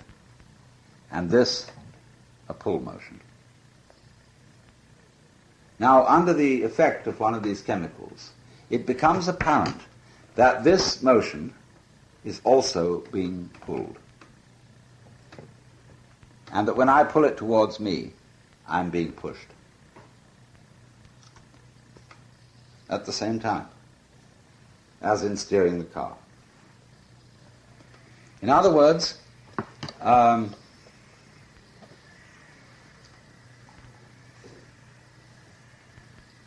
I said before in the first session, I feel myself simultaneously to be the puppet of nature, the cork on the stream, and to be in charge of everything that's happening. If I take either one of these interpretations by itself, I'll be wrong.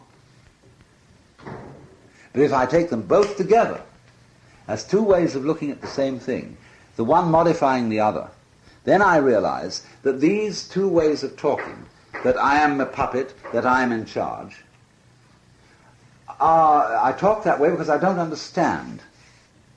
If I did understand, all I could say was that I see that my behavior, or what has formerly been called my behavior, and all other behavior are not really separate. They are one single process. And so what happens on the inside of the skin goes with what happens on the outside.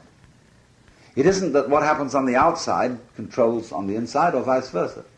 Just like when a snake goes wiggling along. Which side moves first, its left or its right?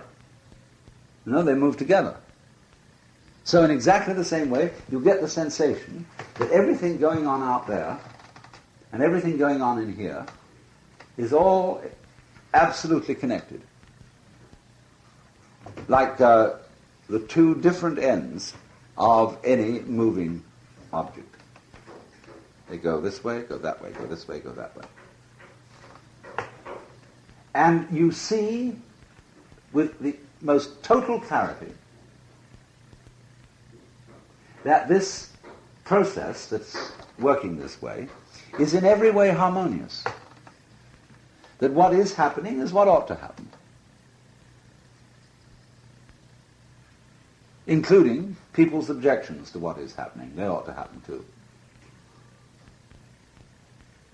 You just see that everything in this universe is in accordance with the Buddhist doctrine called Jiji Muge.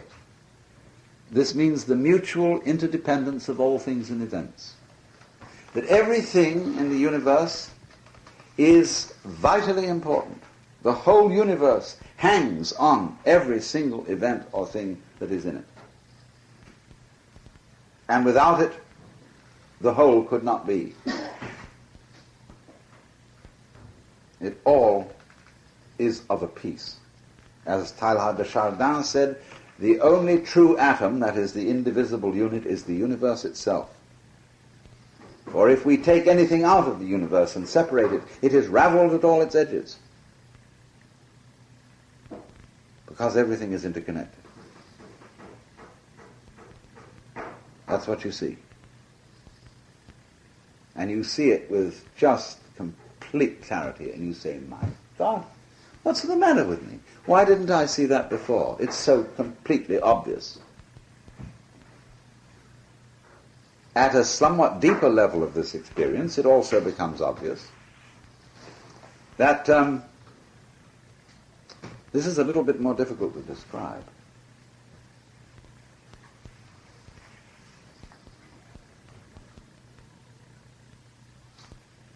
But you see absolutely clearly that you and the eternal energy of the world are the same thing. But that energy is pulsing. And all energy is only known in terms of pulsation. In other words, constant pressure applied without pulse is not energy. Because that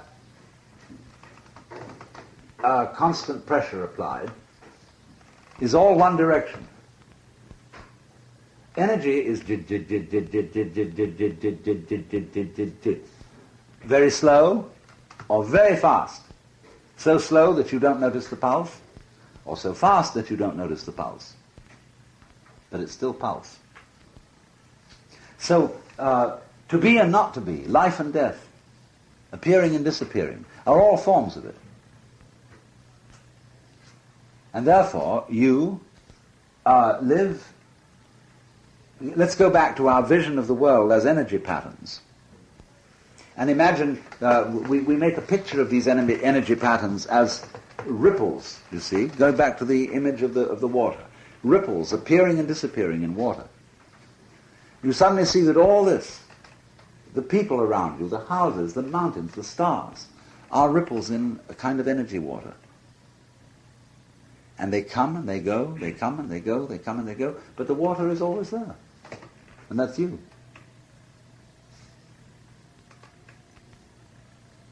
That there's this marvelous mirage going on.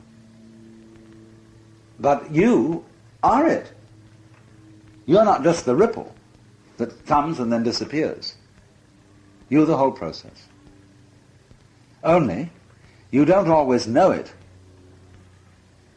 for the simple reason that part of the fun of the whole thing is to forget it, and to imagine that you're all lost and alone. And wowee, what a thrill that is, see? And it does all these things. And it does it in ever so many dimensions. Because it isn't only this universe that we see now, there are probably infinitely many universes that could be visualized by different sense organs, different receivers, different wavelengths as on the radio. Now, when you get into that state, and you're not ready for it,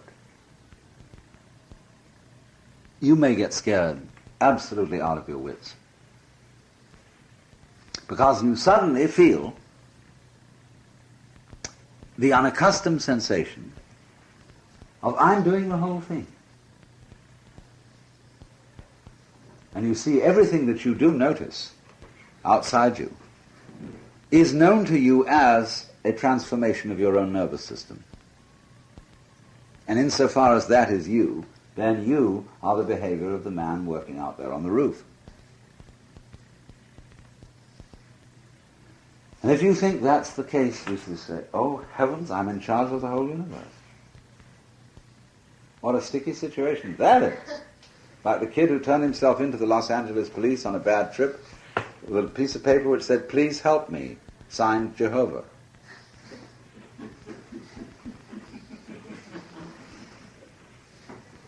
Or on the other hand, you may feel the opposite, that you're absolutely powerless, and that everything you do is simply the determined effects of anything, and then you think, well, how can I rely on that?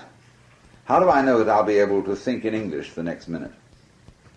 How will I remember who I am? Will I know the way home? How can I be sure I won't commit a murder, or commit suicide, or do something dreadful? And you suddenly see you have no guarantee.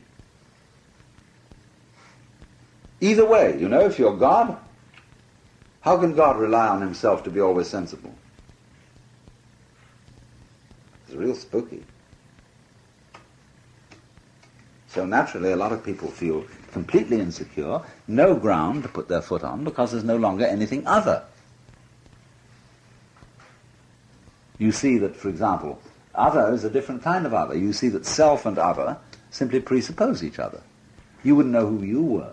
You wouldn't know what you meant by me unless you felt something other than you. Well, that implies the two go together. They're inseparable. They're one life. And then that disturbs people. And so as a result of that, they start calling for help.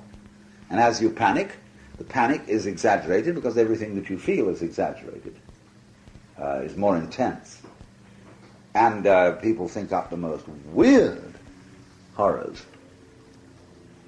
They get paranoid and project all sorts of ghastly schemes that are afoot to destroy them. That's why the underground press is so full of paranoia. Because of so many of these people are on LSD or something. So they get very paranoid. But if you understand the principles of this, if you understand what organism-environment unity is, what reciprocity is, what the doctrine of Jiji Muge is, instead of getting frightened, you say, well, look at that now. It was true after all. That's the way it works. And you just relax. And you let you happen. Because there's nobody left apart from the whole experience to permit it to happen or not permit it to happen. You are simply what goes on. And you're not either controlled by it because there's no you separate from it to be controlled by it, and you don't control it because there's no you separate from it to control it. It is just what gives. So it's neither voluntaristic on the one hand, nor deterministic on the other. Now that's a difficult idea to get through into people's common sense. But anybody who has had a deep experience, either straight mystical or through one of these chemicals, knows exactly what that means. Just as a person who's a mature student in physics understands Einstein's relativity theory almost without it having to be explained. And for me, that is a great mystical experience. and furthermore is very valuable for the reason that I mentioned in the first lecture, that we have to realize our actual full energy relationship to the external world, so that we can create a human civilization which cooperates with nature instead of opposing it.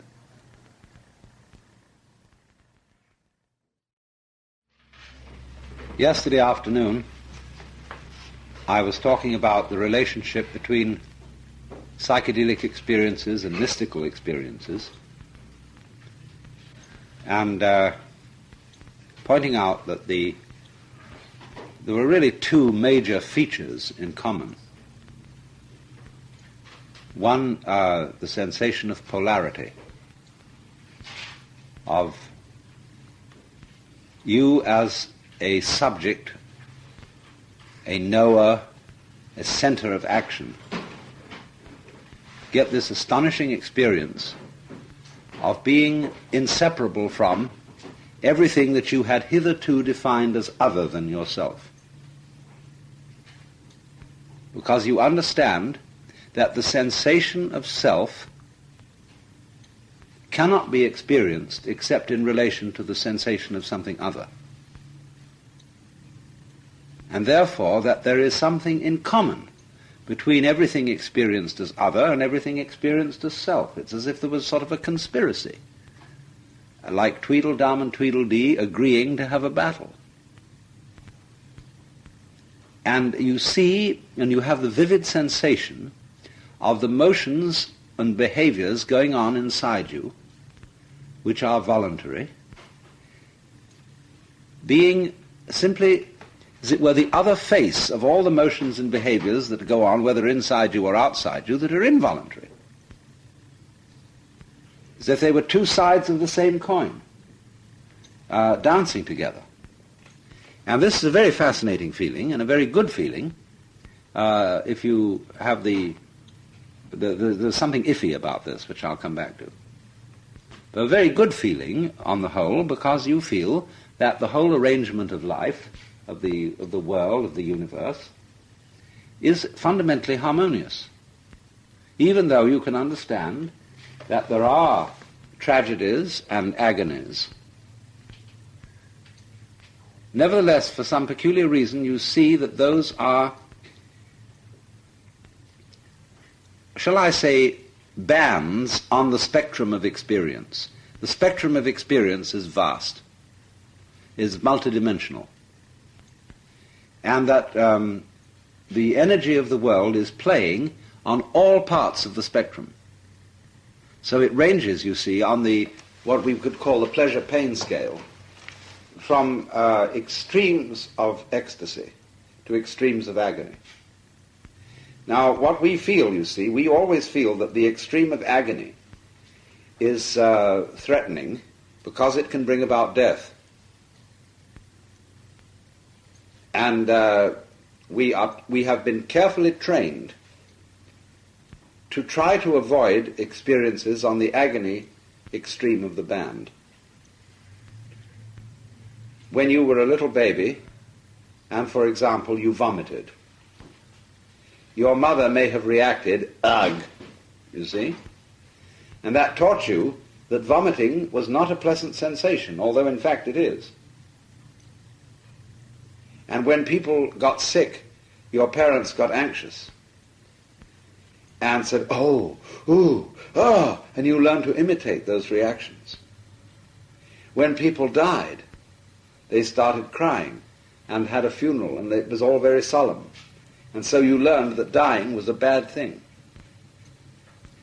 But all these attributions of good and bad to the natural events of life are artificial. They are social conventions. They're a game being played. And when we play games, we take various elements, like, supposing you're playing poker and you've got chips. And you say, red chips worth so much, blue chips worth so much, white chips worth so much. And you put your valuation on the chips. So in exactly the same way, life is going on. And you put your valuations on it. Your parents put valuations on it because they were playing games with life. competitions, who wins, who loses, etc., you see? And so they put all these values on them, and consequently these are so ingrained in everybody that they find it difficult to be liberated, to see everything in what Buddhists call its suchness. Now, suchness means this,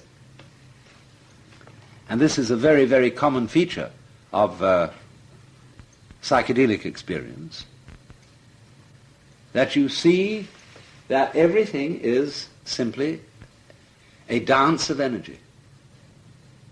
It isn't good, it isn't bad, but it is beyond good and bad, good with a capital G, that it's just great. It's a fantastic achievement. See, life. And it's going, there are all sorts of ways, you know, doing all these dances.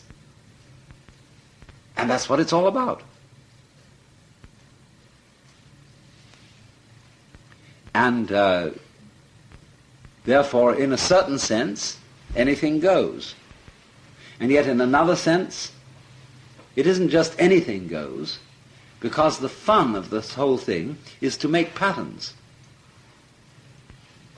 to figure out games, to do something with it. And it's doing this forever and ever and ever. And it's going to surprise itself, because you know what a shock death is. You know, it just blows you right out.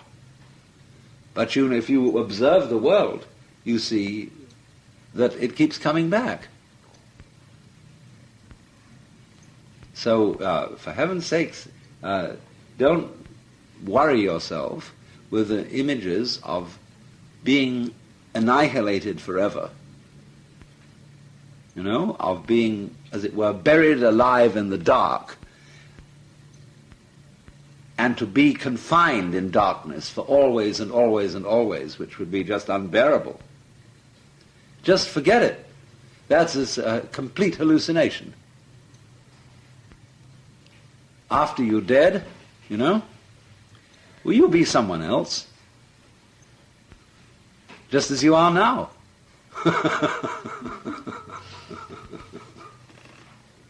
You know, you came into this world, came out of this world is a more correct way of saying it, and experienced yourself altogether new. Well, everybody who comes out of this world has the same experience, and it keeps happening. And when one of them is finished and feels itself disappear, then, as we know, another one starts. And that's you all over again.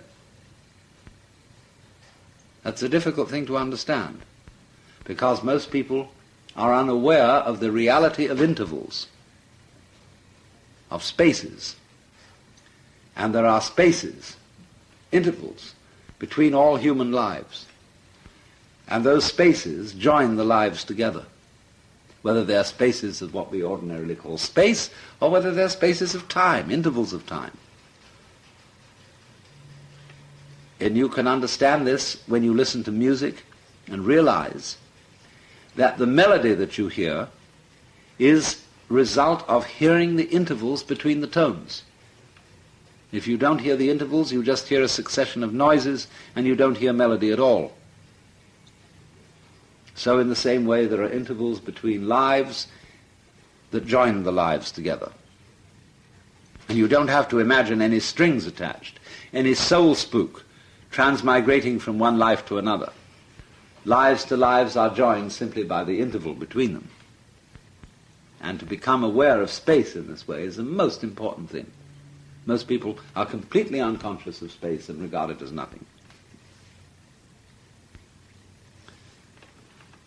Then, so I said this then, is a major feature of psychedelic experience, which is in common with mystical experience, is then, we'll call it first, the sense of polarity, and of the games, the suchness of things, that life is simply what it is, that it has no absolute value, but you put your values on it, like you put values on the chips in poker. But actually, let's suppose let me give two illustrations of suchness. Let's say we consider the word yes, and that we mean by something that it's affirmative. But say yes several times. Yes, yes, yes, yes, yes, yes, yes, yes, yes, yes, yes, yes. And you begin to hear it as a noise. See? Yes. Isn't that funny? We make that noise. Yes. Yes. And suddenly the meaning evaporates from it and you get just the noise.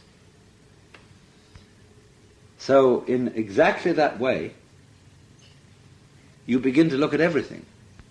Or take another illustration. When somebody doesn't know about something and shrugs his shoulders.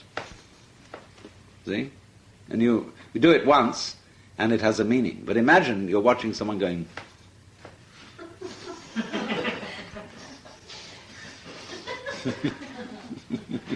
you know? And suddenly, you see everything is like that. It doesn't mean anything. But it's fascinating, because it is just a certain play of pattern. Like you're fascinated when you look at a crystal. You like to turn it around, look at all the angles in the thing, and all the patterns. Or pick up a seashell, pick up a fantastic rock, admire a fish. You see? And this way of looking at it, that it just... everything is a fantastic pattern. It has no meaning, except it's just what it is. Dancing like that. Did you ever see a lady go this way, go that way? That's what it is. And that's suchness. And then the second aspect is that you can often come to a level of experience where you get in touch with the final basic energy that is operating in all these patterns, diagrams, and games. And this is generally experienced as a sensation of intensely brilliant light. As if you realized the current inside your nerves and saw it as this brilliant light. If somebody hits you on the head hard, you see stars. See? Because then you suddenly experience the current inside the nerves. And with psychedelics, you very often come to an experience of absolutely vivid light. In accord with the physicist's realization that everything is really light. That this whole world is light throbbing in different vibrations, so that wherever we encounter something dark or something solid, it isn't actually against light, but it is a form of light that is going so fast in its wavelength that it affects us as the experience of density and impenetrability. If light is too bright, it smashes your eyes quite as effectively as somebody's fist can smash your face. So everything that we call density and impenetrability is not is really in effect strength of light. Now, these are the two features then of two principal features of psychedelic experiences, which correspond with mystical experiences. Now, I want to talk particularly today about the aspect of danger in these things.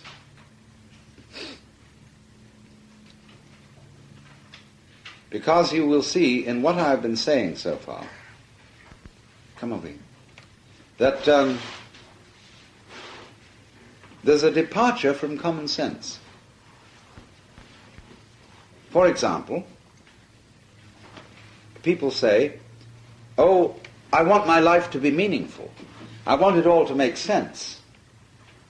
And therefore, when you propose the idea that life really doesn't make any sense at all, that it's just some kind of jazz going on, this is threatening to people.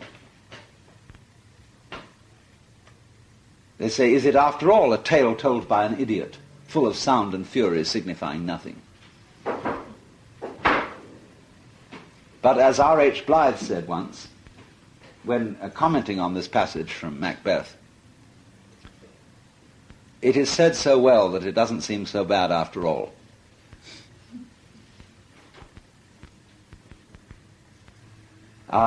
Maybe the whole thing is a tale told by an idiot, full of sound and fury. But it's the sound and the fury that are important. You see? But that's an idea which we're not used to. We are taught to think that if your life doesn't have some purpose, you're a washout. You're just an idiot. But maybe it's a very good thing to be an idiot. To be a complete fool.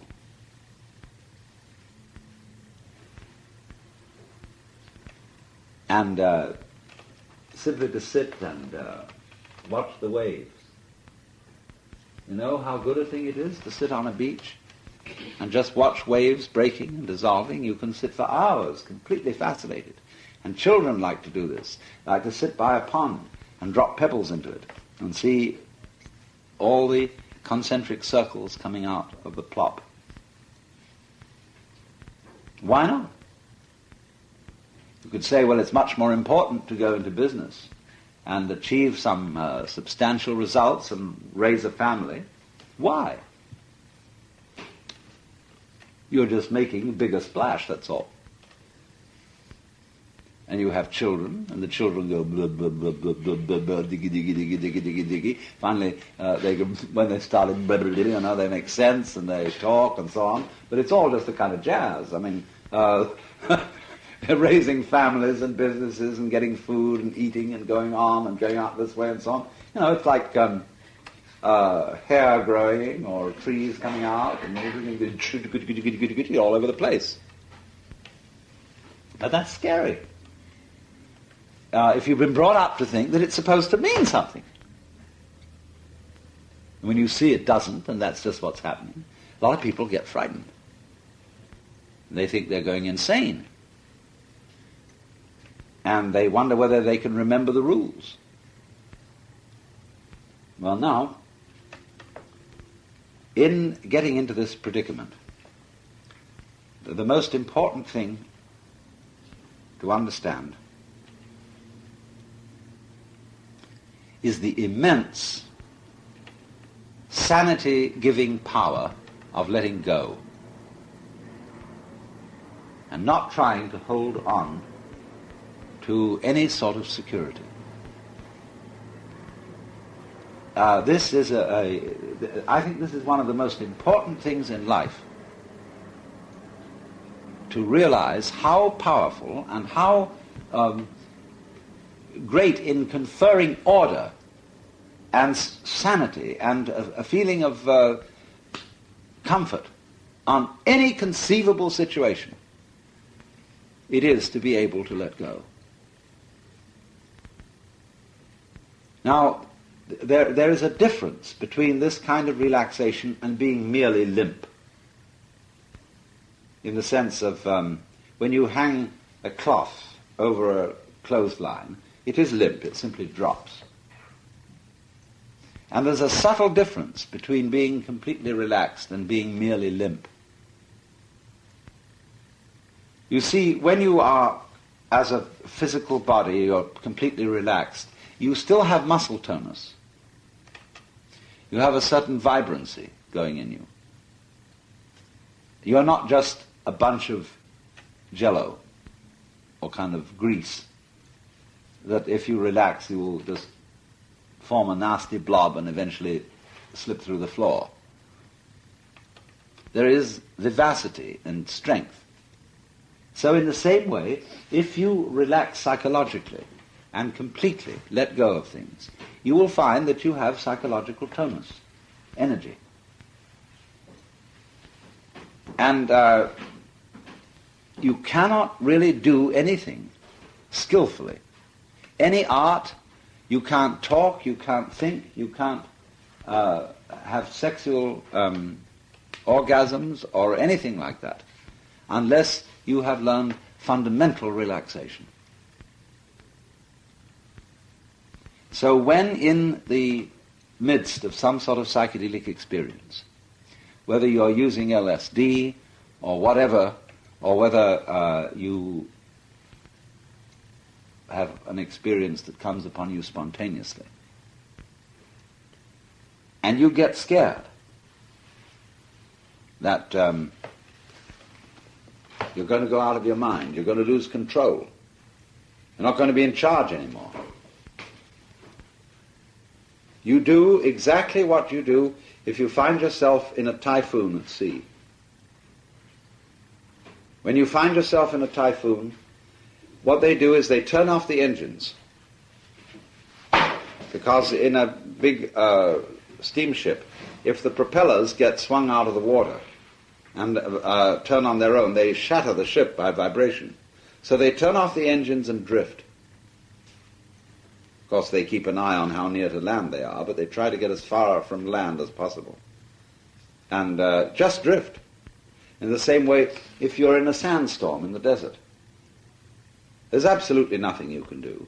So the Arab, he wears a wool burnous, and he crouches down on the ground like a fetus in the womb and simply covers himself with his burnous and doesn't move until the sandstorm is over. And you know Edgar Allan Poe's story about the vortex, about the man who gets into the middle of the thing, where the calm center is. I had a friend in London years ago who was a psychiatrist, and a very wise one, and he wanted to see a royal procession celebrating the King's Jubilee or something. But he wasn't going to walk out onto the street at 4 o'clock in the morning and wait so as to get a front seat. He came just a few minutes before the procession started. Here was this milling crowd of people pushing and shoving and so on.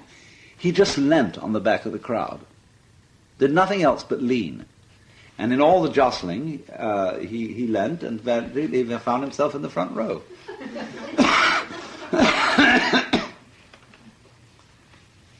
So when any kind of terror starts, and you begin to feel uncomfortable and uneasy, you just let go.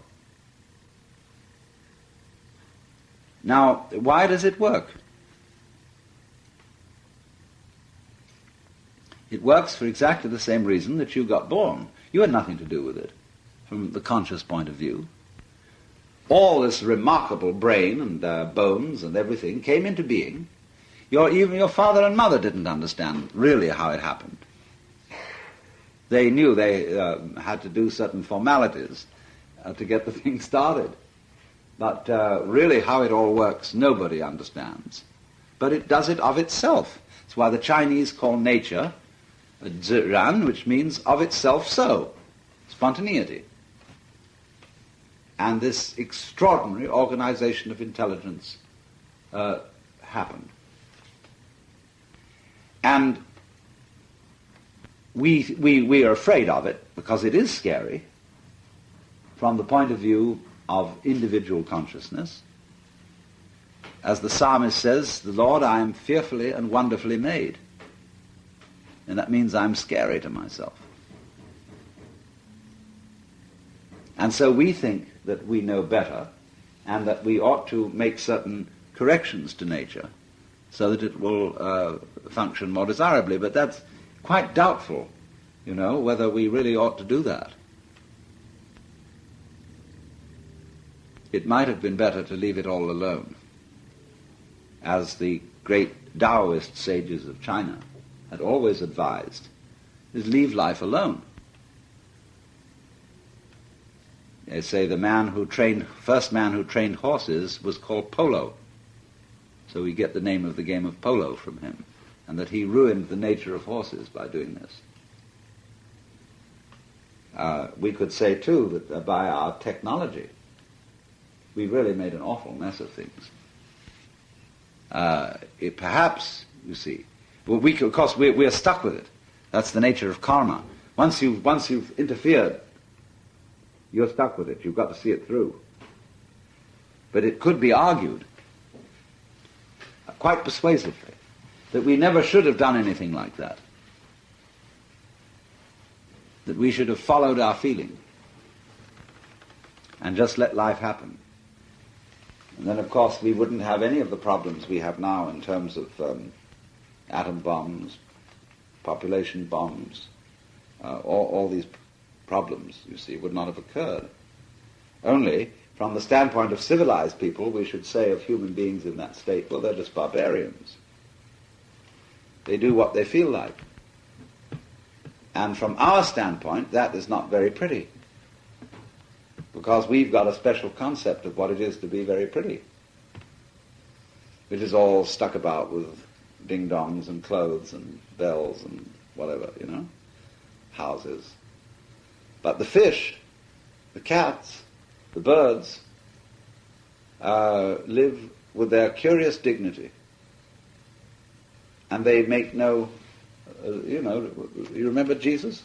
When he said, consider the lilies of the field, how they grow. And I've never yet heard a sermon on that passage where the preacher commended it.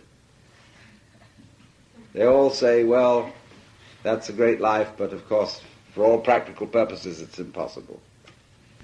The most subversive passage in the New Testament. Be not anxious for the morrow. Let it take care of itself. Drift. Be like a leaf on the wind. I remember when I had my very first mystical experience. I was 17 years old. And I was in a great state of tension, trying to find out something.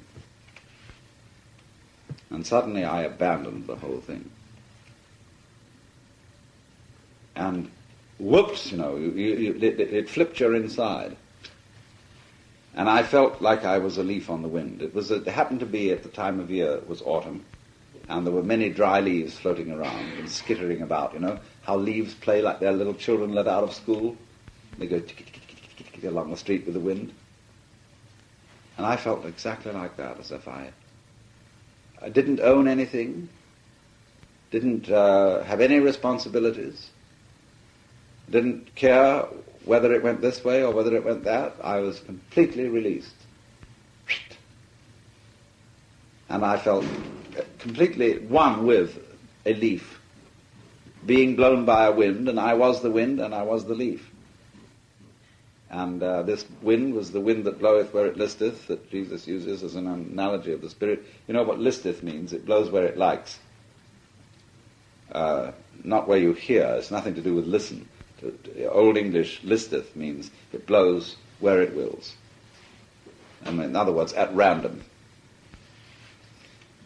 And to let go in that sense, and allow and really consider the possibility that everything in life is completely out of control and at random, but go with it. This is fundamental to any kind of strength, any kind of real control. So that what happens in a psychedelic experience is that when it is valuable for the reason that it can be a very threatening experience. It can suddenly show you that you're not really in control, that anything might happen. And this, I think, in a way, is the center of the whole thing. Why these sort of drugs are effective is that they throw you off your normal functioning. And this is why there are a whole complex of drugs that are quite different but act in the same general way. What they do is they throw you off. As I said, I think, earlier in this seminar, they give you a sense of something queer. Change your state of consciousness so that by contrast with your habitual way of feeling things, You say, I feel odd. Now, it may be odd good and it may be odd bad, but you feel odd. It's as if everything, the whole sensorium, your whole consciousness, has had a change in it.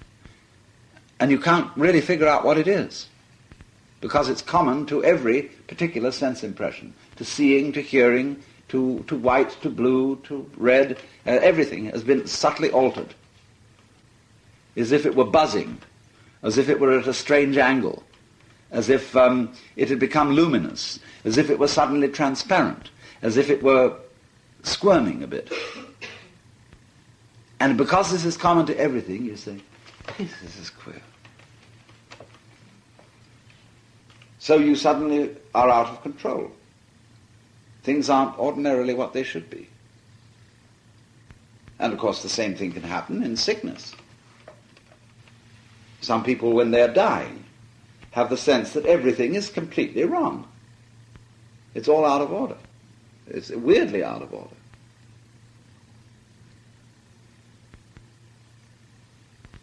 Now, these then are opportunities to let go. Give it up. Don't try to control anything. And as soon as you are really persuaded by some kind of event to do that, like the person caught in the typhoon, or the sandstorm, or people who are dying, anybody in extremis will recognize that he just has to give up. There's nothing else to do. And when you do that, you suddenly discover you have enormous reserves of strength, intelligence, and power, if you let go. But you see, common sense militates against this. They say, well, if you let go, you'll just become a slob. You'll just become nothing at all, and you will be sucked down the drain. But it isn't true. It's only by complete letting go that you have a source of strength, which bounces right back at you.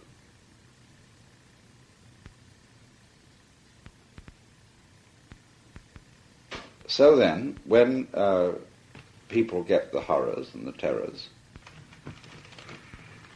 in using, say, LSD, they're so apt to panic and go running off to a doctor, or turn themselves in at a hospital and say, please, please, please, I'm lost in the corridors of my mind. I've been chased down some endless passage and I can't find my way back. Help, help, help, I'm lost. And then, of course, because if a psychiatrist doesn't know what to do and thinks this person is really in a very serious condition, he gets anxious. And his anxiety instantly communicates itself to the patient, who gets more anxious. And they come around and they look official and they give medications and this, that, and the other. And the person is completely spooked. So a good psychiatrist, in handling a thing like this, just treats it as if it were the most normal everyday occurrence. People think they're going to die. People think they are about to lose the power to breathe, that their hearts are going to stop, that their brains are going to dissolve into some kind of drip, and feel all those sort of sensations. But all those sensations, you see, of being out of control are the sensation of the dissolution of the ego. That's what's happening.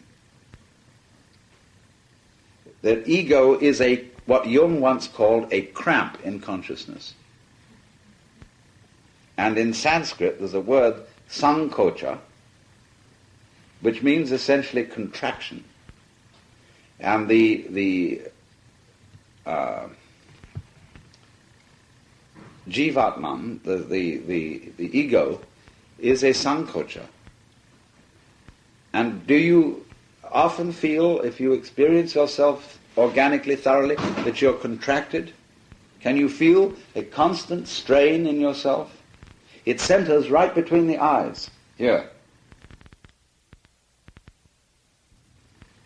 And Trigant Barreau made experiments with electroencephalographs and things to see what was the difference between the state of a person who had a cramp here and the person who relaxed it. But it's not only here, you feel it all over you. If you become aware that through all the day long you are in a state of defensiveness, you're tightening where you needn't tighten. And a lot of people experience it here, and as a result generate ulcers. Well, there are all sorts of places where we feel this tightening, holding on. Now, it doesn't do any good. Because I can't tell anyone, you should relax. Because that's a sort of double bind. Because the moment you say should, you inculcate a state of mind which is unrelaxed. Thou shalt love the Lord thy God. You better watch out if you don't. Well, you can't love on that basis. You can't love because you know that you ought to love in self-defense. It's impossible. Love is something not under any ego control at all. You have to let go to let love happen. Maybe it will, maybe it won't, but that's none of your business. So, it's very, very frequent in psychedelic experiences that people become vividly aware of how tense they are, defending themselves against everything all the time. On the watch out. See? But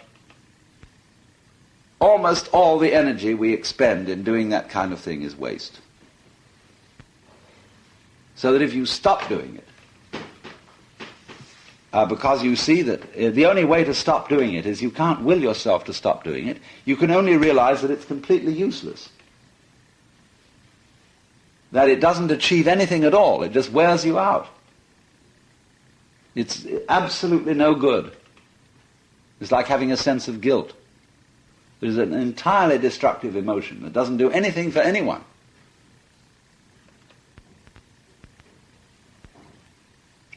There are a lot of existentialists today who say that unless you feel A, anxious, and B, guilty, you're not living a genuine existence. Imagine that. You know, you're not authentic.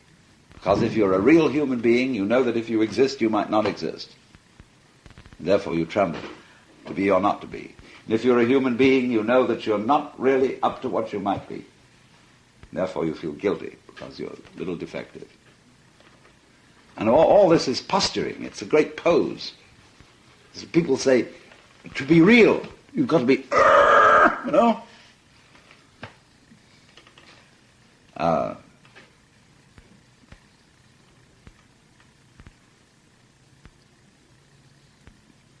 That's all play acting.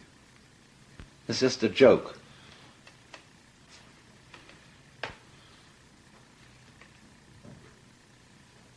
Yes, I'm deeply sincere, you know. Yes, I'm terribly sincere. I really mean this.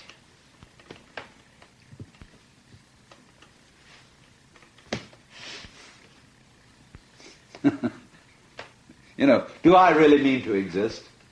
To be here as an organism?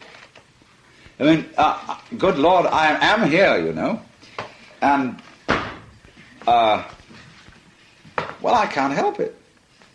It has nothing to do with my ego that I have feet and that I exist and that I'm here. Do I really mean it or don't I? Well, I guess I do.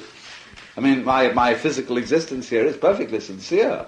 It's about as real as anything can be. But I didn't intend it. I don't have to say, you know. I mean, if somebody threatens me, then I may bounce back rather strongly. But I don't have to make a sort of cause out of it.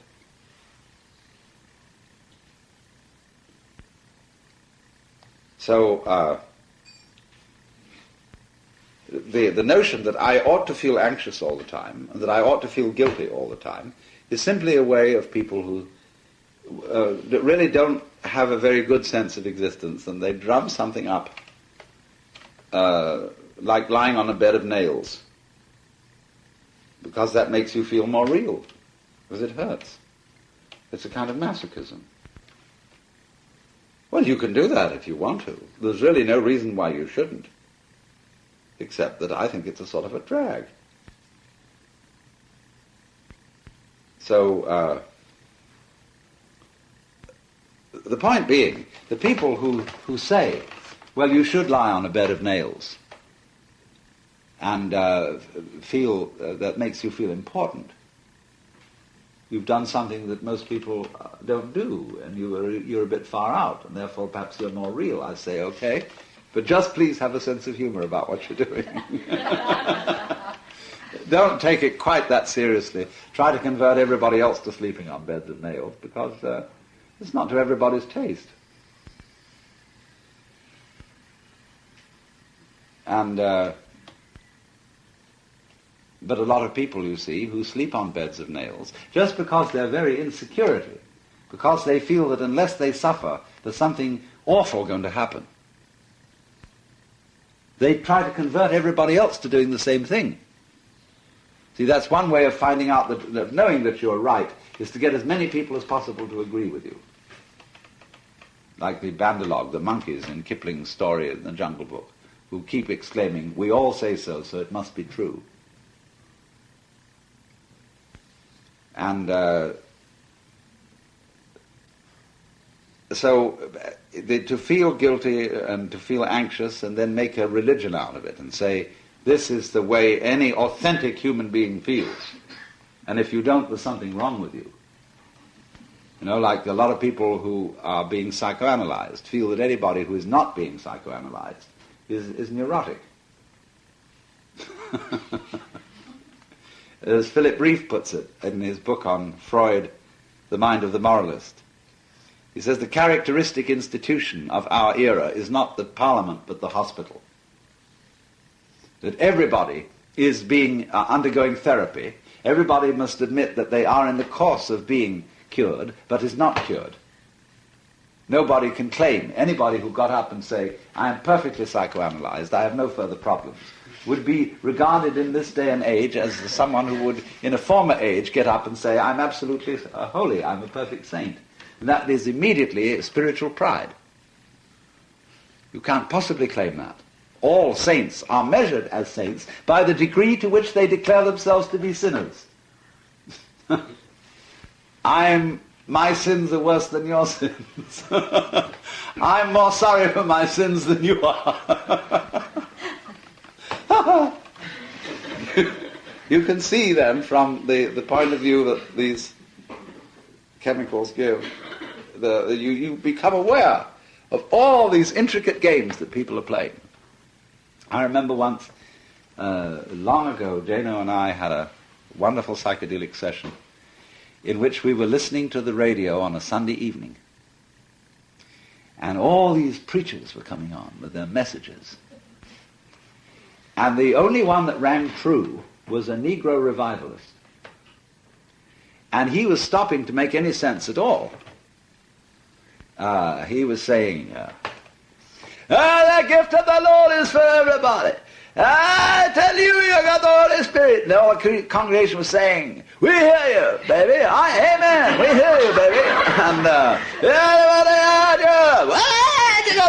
you know, if you got that far, they shut him off. And changed the program. But that was all right. Then there was a poor little man who was talking in an echo chamber. So it sounded like a great, great cathedral. And he played records of hymns And then he came on with this Bible message, And he kept saying, if you want a copy of this message, be sure to send in $1 to the station. Be sure to enclose your dollar. And we listened to that and went, oh dear, isn't that grubby? But then you listen down into this voice saying that be sure to send in your dollar. And you realize this is a poor little creature saying, well, I've got to make a living somehow too. And in that voice, that awful corny voice saying, be sure to send in your dollar, you hear a crying child, or you hear a lost animal calling out, please help, Mama, I want help. And you listen down into that, and you go further, listening to the sound. And finally, the human voice becomes like breath going through a flute.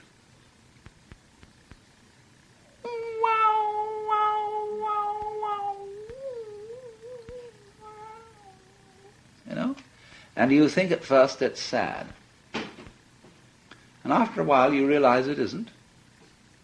It's just one of the ways things happen. It's the fundamental sound, it's the Om, it's the voice of God, playing a particular tune. And you think, marvel of marvels, you heard the divine sound through the throat of a Baptist preacher. Incredible.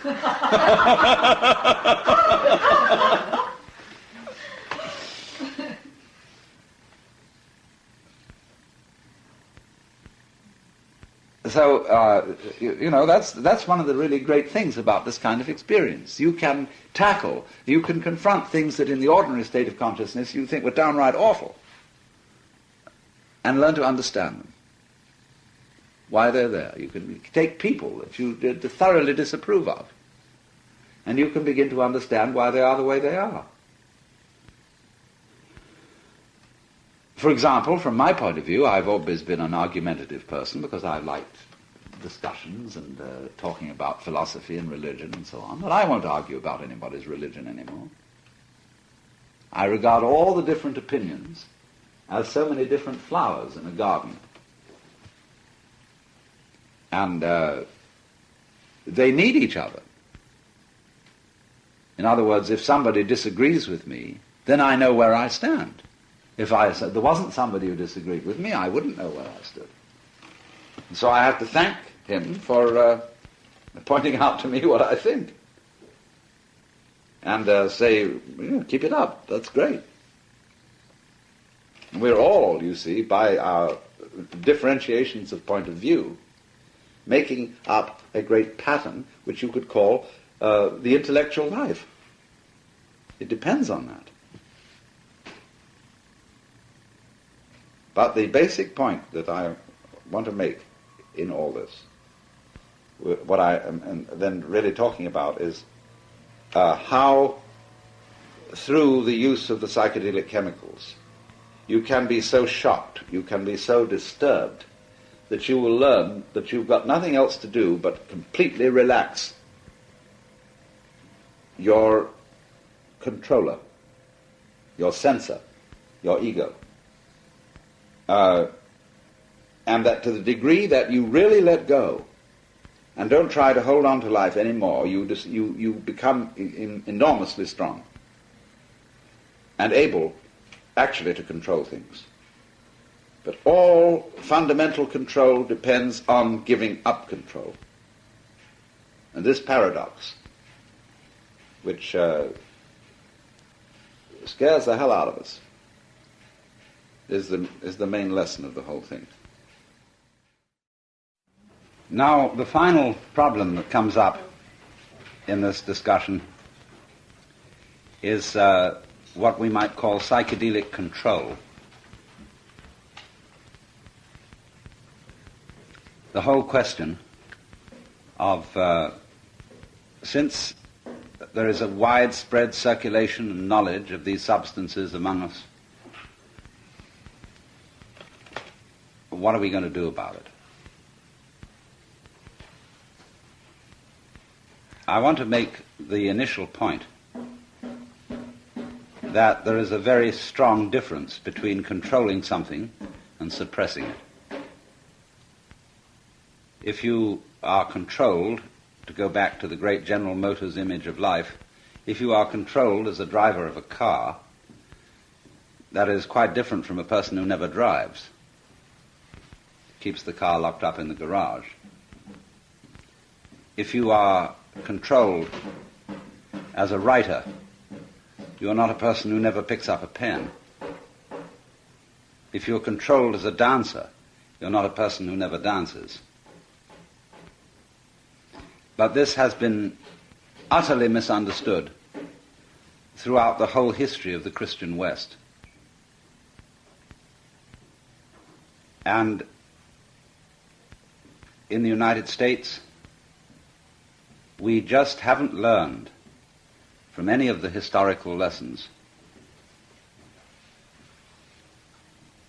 I recently was discussing this problem with an Indian tribe, and a tribe which incorporates the Native American church, where they use peyote in a religious ceremonial. And the significant thing about this particular order is that the peyote Indians are exemplary in their tribes as stabilizers. They are stable in their families, in their work, and they don't drink alcohol, which for some reason is extremely demoralizing to Indians. And they're very much against it. They won't allow it on the reservation at all, because they can't take it. It may be a question whether we don't have the same predicament in reverse. Can we take peyote and stay sane? We're used to alcohol, but it doesn't help us to be particularly sane. It does something for us, I guess. But the peyote Indians are really exemplary. They're wonderful people. And the peyote ceremony is absolutely marvelous, although it's quite a test of endurance. People who practice Zen talk about the session, where you sit in Zazen practice for a couple of hours maybe.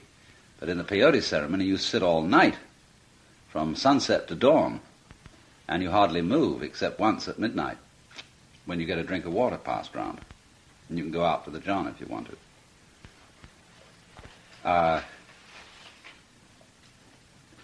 They say, because their religion is legal, there have been court tests of it. And but their view is that peyote, being a natural plant, is God-given, and the government has no right whatsoever to interfere with it.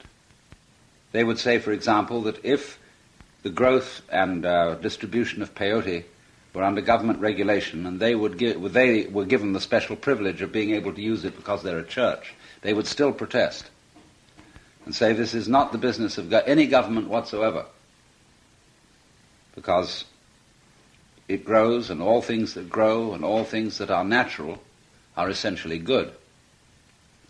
And in this they concur with the Hebrew view of things, because in the book of Genesis it is explained that God created all things whatsoever, and only of all things the tree of knowledge was forbidden.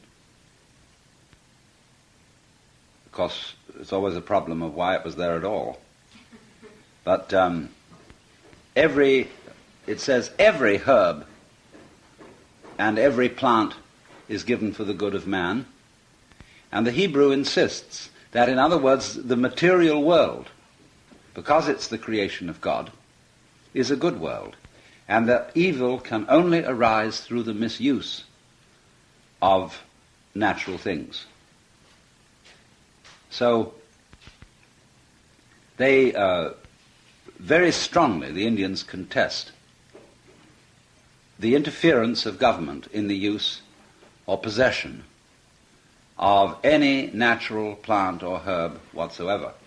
And so naturally then, in this case, under this category, there come three of the major psychedelics, and actually there are more, but the three that are best known are peyote, the cactus, the mushroom Psilocybe mexicana, and the hemp plant, from which we get marijuana.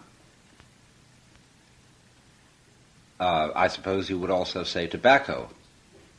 Incidentally, we don't smoke real tobacco. We smoke treated tobacco. The Indians smoke real tobacco, and they mix it with willow bark. It's rather a different scene.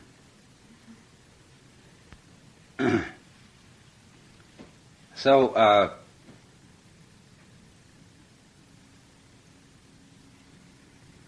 when it comes, however, to LSD and to dimethyltryptamine and synthesized drugs, there might be some cause for dispute about this. Just as there would be if we completely freely circulated penicillin or barbiturates, opiates, and strong-acting drugs of that description. We might say, yes, there is some good cause for imposing rather strict controls on the actual possession or purchase of these substances, just as there is an obvious reason for controlling the purchase of dynamite or TNT, or licensing people to own guns, drive cars, and so on. But you'll notice there is no law prohibiting the growing or possession of Amanita pantherina. Amanita pantherina is a mushroom that looks very like edible mushrooms and is deadly poison. There is no really effective antidote to it, but it's not forbidden by law.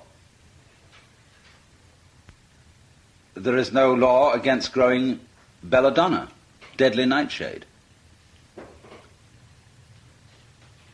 So the whole nature of a law against especially the possession of something that grows naturally on God's green earth has a certain degree of insanity about it.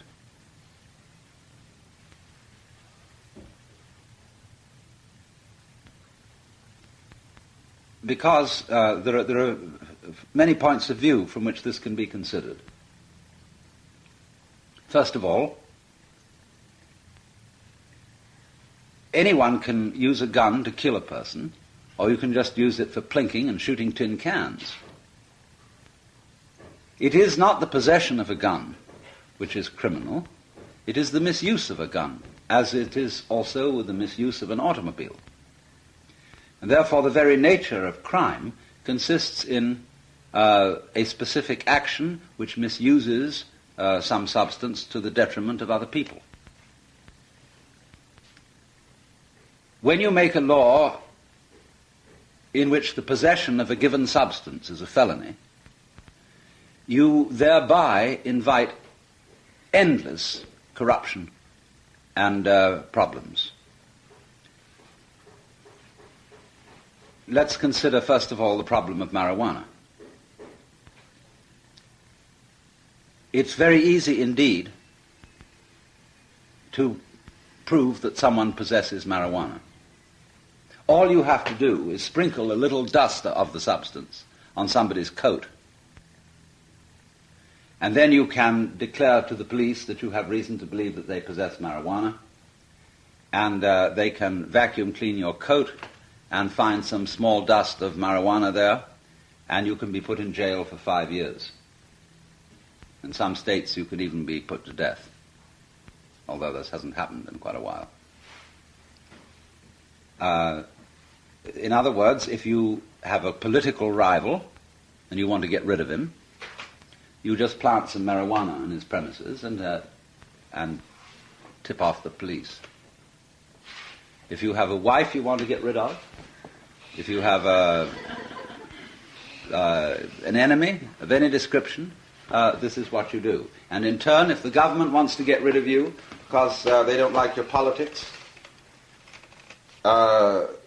they can just send the police around with a search warrant to your home, and they will carry in their pockets a few roaches which are the butts of marijuana cigarettes, and just find it in something that you have. So you see, a law against possession is completely insane, because it invites all those sorts of possibilities. In the case, like when Al Capone was giving trouble, they couldn't get at him directly for any of his crimes, so they found an error in his income tax. Well, it's so much easier to find someone guilty of possessing marijuana. And the penalties for possessing it are worse and higher than those for fudging your income tax, or for armed robbery. All sorts of quite desperate crimes are punished less heavily than possessing, and especially pushing or selling marijuana. And so far as this particular herb, which is what it is concerned, the laws about it are based on pure superstition. There is not one single reputable scientific study of any description whatsoever that can prove a link between the use of marijuana and crime and insanity. There is no proof whatsoever that it leads inevitably to the use of heavy stuff like heroin. It is all worked up by Mr. Anslinger, who used to be head of the Federal Bureau of Narcotics. His history is rather interesting, because before that time he was a great prohibition enforcer, and the law put him out of a job and he had to find a new job. So he worked up the myth that marijuana was a very dangerous drug and got himself made a head of the Federal Bureau of Narcotics. And he's worked all over the world. He's got it written into international treaties.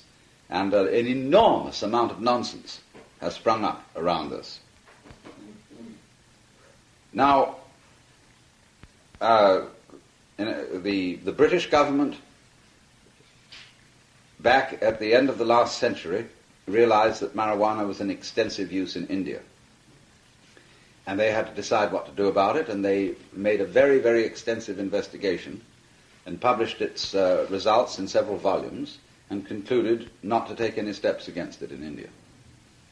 The United States Surgeon General investigated its use in Panama, and they decided that there was no point taking any action from their standpoint. They found nothing particularly wrong with it. And when Mayor LaGuardia was in charge of New York, he had the New York Academy of Medicine make a very thorough investigation of its use, and their report was that they saw no particular harm in it, and at most it could be called a social nuisance. So, but for some reason the AMA, the American Medical Association, condemned the New York Academy of Medicine for a premature judgment and an unscientific investigation, but you know what lies behind that. One of the difficulties of the whole situation is that the use of marijuana is a substitute for alcohol. And alcohol is big business. So are cigarettes. And there's a fear among producers of alcohol that if people got onto marijuana, they wouldn't drink so much. And so they have a slush fund, a quite considerable sum, which they spend keeping up the notion that marijuana is very destructive. Also, it's very easy to grow. And although I don't think that if it were legal, many people would bother to grow it and prepare, because there's quite a problem involved of cleaning it and getting out stalks and seeds and all that crud. I don't think most people would bother, so that the tobacco companies could very well switch crops. Be quite easy. In fact, much cheaper than growing tobacco. And they could supply marijuana cigarettes in beautiful packages with all kinds of psychedelic colors on them and wonderful brand names, and make a terrific business out of it, as well as the excise tax that would naturally be imposed on it could finance a whole new war. There's nobody left to fight.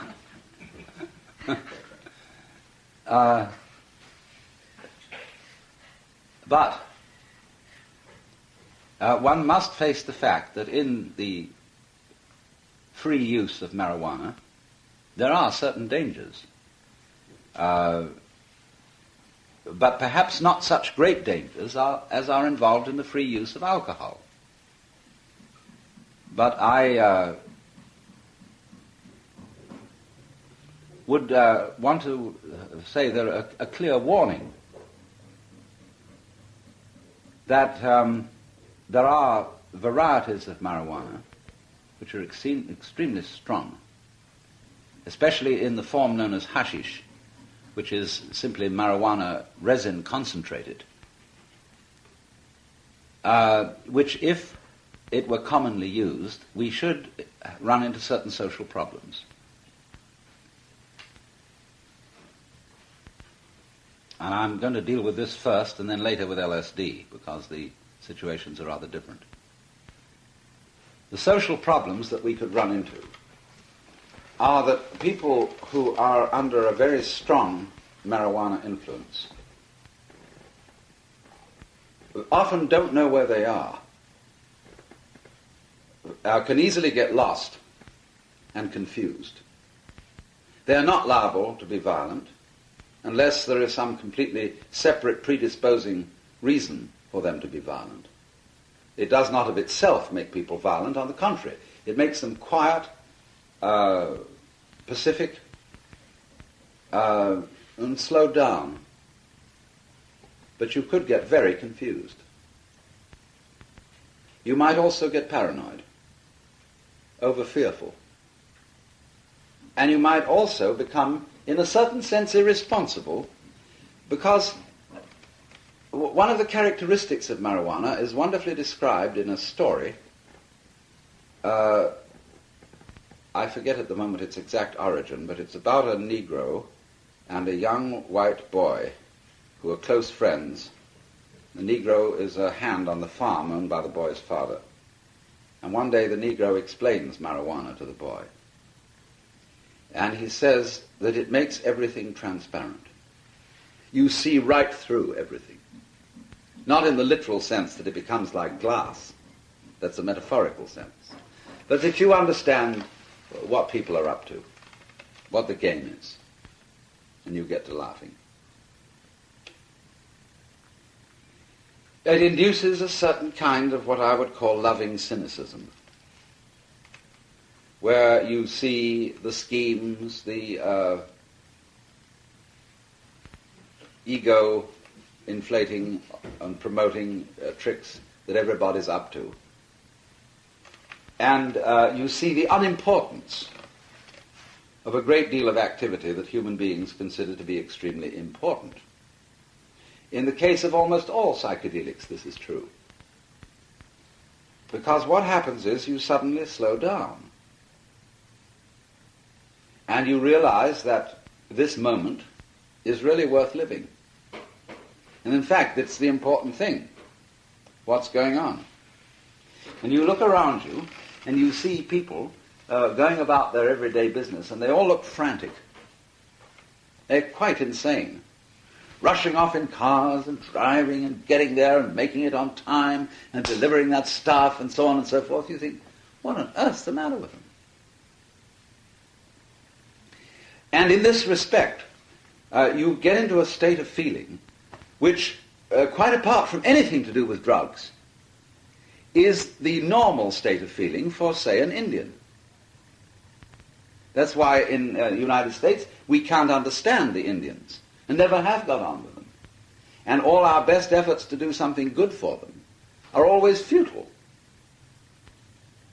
Because, for example, we want them to have big factories, better pay, and but go and live in Los Angeles. Well, they don't want to live in Los Angeles. They say we're quite mad because we work, our men work for days at some frantic job so they can take a little time off to go fishing or hunting. Well, they say we're there already. We've arrived. We fish, we hunt, and we're happy with that. Indians live in a kind of present which involves both the past and the future, but they don't have our idea of time as a clockwork thing, tick, tick, tick, tick, which you keep up with. Indians value time in a very special way. For example, when they have a meeting on some important question for the tribe, they'll come and for 4 hours or so they'll sit and just talk. And at the end, for reasons that the white man can't understand, they've come to a decision. Because they say, time made the decision. You know, you ask them, what do you think about so-and-so? What would you like to do? And they won't give you a direct answer. Because it's not the time for the answer. They believe that if you wait around and let it cook, time itself will deliver the decision. And we think that's terrible. That it's improvident. That it's, if you don't make up your mind now. See? Decide now. You can't. And I've always known this. And have constantly run into trouble. Because I would put off decisions. Because I knew that the moment for it wasn't right. That when things developed in a certain way, I would know what to do. So, under the influence of these substances, one does intend a little bit to become a sort of Indian. And as they say, the only good Indians are dead Indians.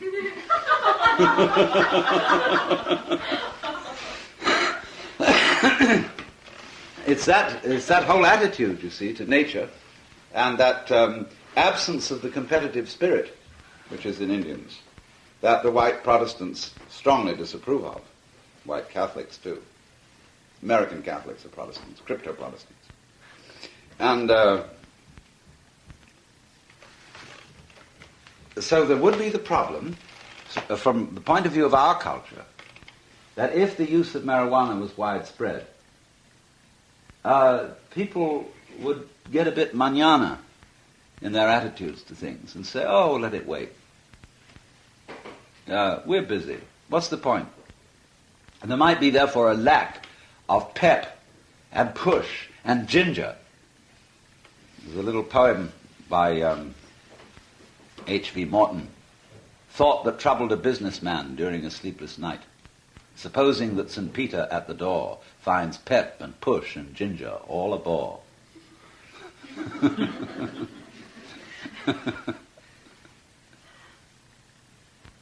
Well now, in that sense then, I think a widespread use of marijuana, especially if people started using it almost as frequently as they use tobacco, would result in a lot of extremely lazy people lounging around. Although I would say it would be stupid to use it as frequently as one uses tobacco, because you would lose the benefit of it. It would be something to be used, well, I would say certainly not more than twice in a day, because it has a certain sacramental quality to it. In other words, while you do a job and smoke a cigarette, and forget that you've got a cigarette, and you can to a certain extent drink and do something else, But if you're smoking marijuana, you shouldn't do anything else at all. You should really, like you would sit down to do justice to a marvelous dinner, and you should eat, and not try to smoke while you're eating or watch television. You should really do justice to the dinner. And so in the same way, if you use marijuana, you should really do justice to it. And be quiet. Yes, by all means listen to music, etc., etc. But don't do anything that will distract from that state of consciousness. Like don't drive a car while you're playing the violin.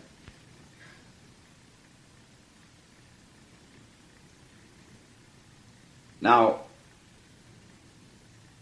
this leads me to think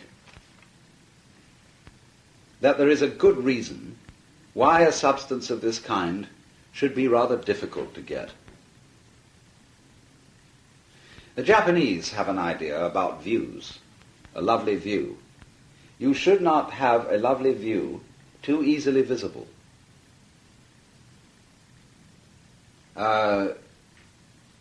You should make a little bit of effort to go to the place where the beautiful view is. Because then you won't just take it for granted. You really devote yourself to it.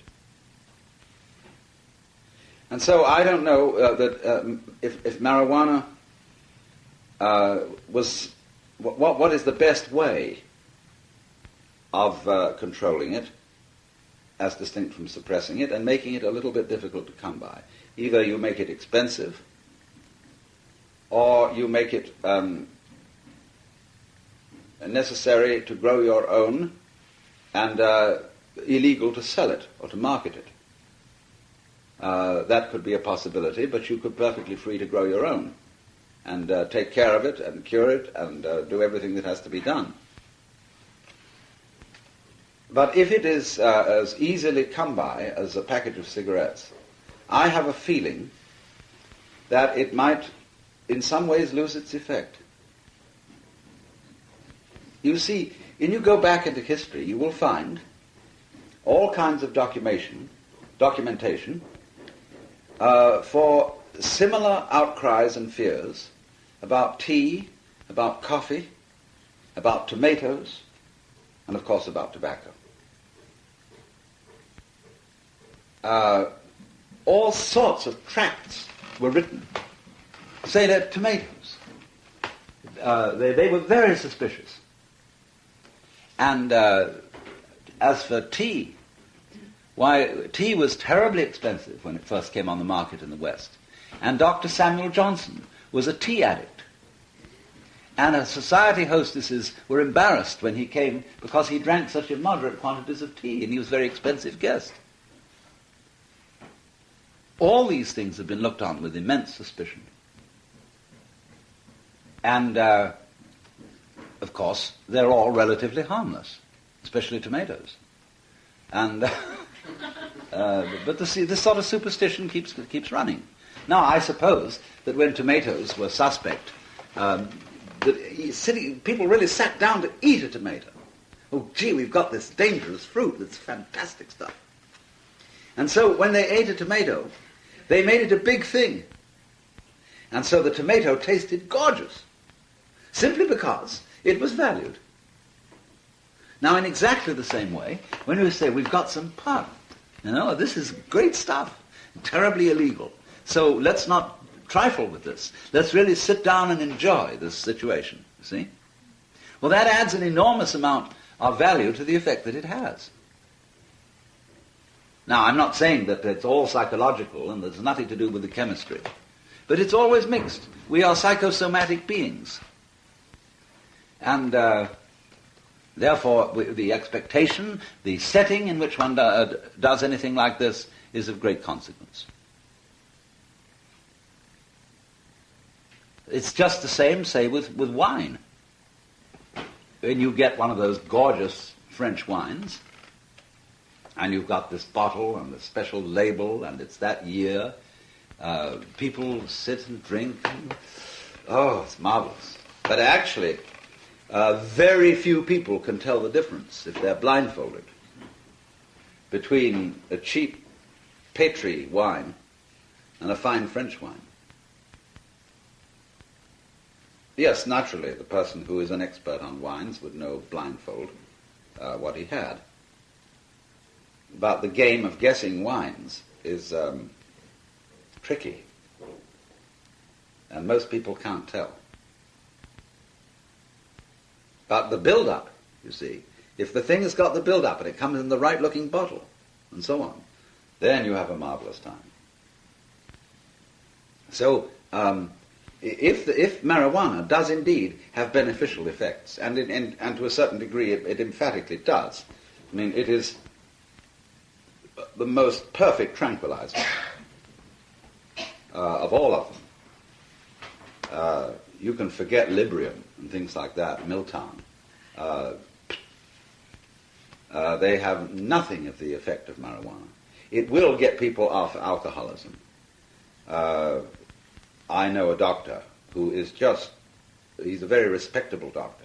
And he is fighting mad because he can't prescribe marijuana to his patients. And he is deluged with alcoholics and doesn't know what to do about them. And you know, he's a pillar of society. He's a president of a county medical association and all that jazz. So it is unquestionably a healing herb. But it, like everything good in the world, it has to be used judiciously. And so there would be a danger. With very cheap, enormous supplies of marijuana, the people out of their minds would just smoke and smoke and smoke to be in the groove or for some reason of that kind, and it could be troublesome.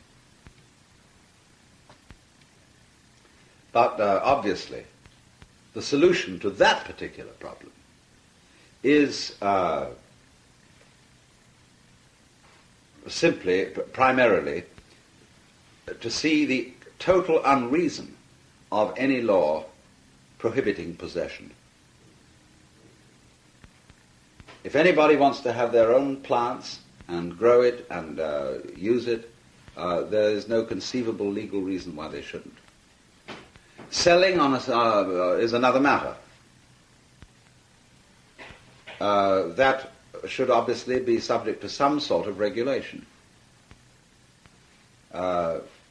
It might be a tax regulation that makes the price high, or whatever. But I'm not going to. I mean, that's a question that shouldn't be decided until after very careful discussion. But the idea that it's a killer drug or a sort of a demon thing is pure superstition, and a rather malicious superstition at that. And you realize that for this really perfectly harmless activity as compared with smoking tobacco or drinking, there are 1,500 people in jail on fairly long terms in the state of California alone right now. And God only knows how many throughout the country at your expense. Now, when it comes to the problems of the more strong psychedelics like LSD, the problem becomes trickier. Because LSD can be so disorienting to many people and so terrifying that it is not wise to use it without the right sort of preparation and help. But of course, for that very reason, it's exciting. When I was giving a lecture some time ago on some subject not directly connected with these psychedelics at all, at a private high school, rather posh school, immediately the lecture was over, I invited questions, and all the questions were about LSD. So I said to these boys, I've given you a lecture on the Chinese philosophy of nature, and you asked me about LSD. What's the reason for this? Well, they sort of went into a hassle with each other and a little talk, or went to huddle with each other and a little talk. And they said, well, we think that our parents and grandparents did a pretty good job exploring the external world and learning how to control it. We would like to explore the internal world. And furthermore, because it's forbidden, it's that much more interesting. So there is the challenge here, and young people are always out for adventures. You can't; they wouldn't be young people if they weren't. And one reason why we have so much trouble with young people is that we coddle them. We make too much safety. Other people don't coddle their young like that. In Japan, for example, children have an enormous amount, little children especially, enormous amount of liberty in dimensions in which we don't have liberty. For example, I was going along the edge of a river or canal in Matsue, and about 20 feet above the canal there's a water pipe crossing the canal on a few concrete supports. And a small boy was crawling across it, having a wonderful time. Very dangerous. We would have a fit. We would build a fence all along the thing. And we would have, like at schools, wherever there's a school entrance, there are policemen with stop signs, and the children are herded across so that they won't be knocked down by cars. Children are even escorted in groups to and from school. In Japan, you'll see a little thing this high with a little yellow hat on and a knapsack on its back going tick, tick, tick, tick, tick, tick, tick, down a crowded street, bicycles, taxis, cars going every which way in mad confusion. This little thing is going along all by itself.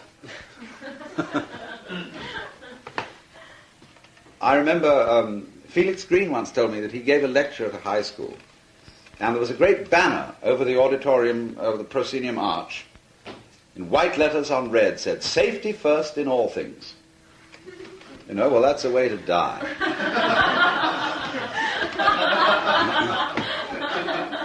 Death is safe.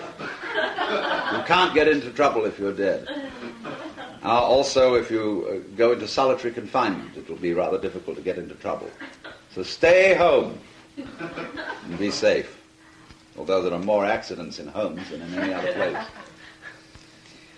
So we must realize in our attitude to children that while, yes, you advise your children about streets and cars and things like that, there is no such thing as safety. There never was in life, and there never will be. And unless you take that as your first premise in living, nothing will happen. You must be insecure. There isn't any security. Nevertheless, you can't just say, all right, no restrictions, no controls on anything. Because then people could obviously go out and buy tons of dynamite or private tanks and machine guns, mortars, howitzers, and whatever. There are a lot of men who would love to own a howitzer and have a terrific crash with a shell every morning to go out in the middle of the bay and watch it blow up.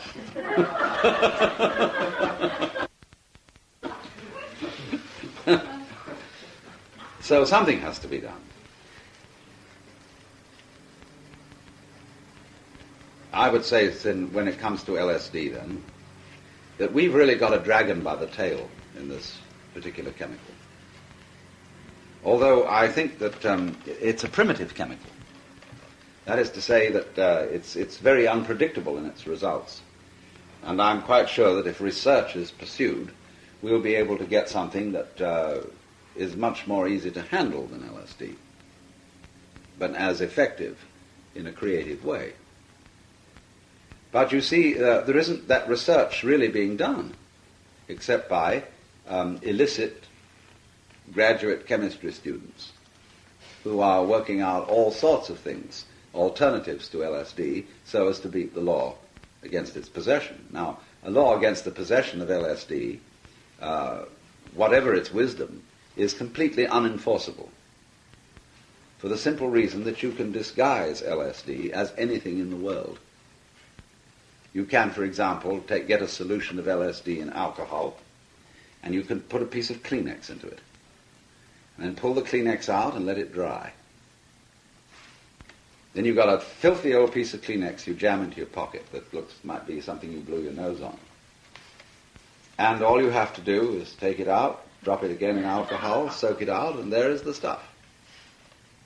You can disguise it as peanut butter, fingernail polish, just anything at all, cookies, and chemically, in a smallish quantity, say of a few hundred micrograms, it's very, very difficult to detect.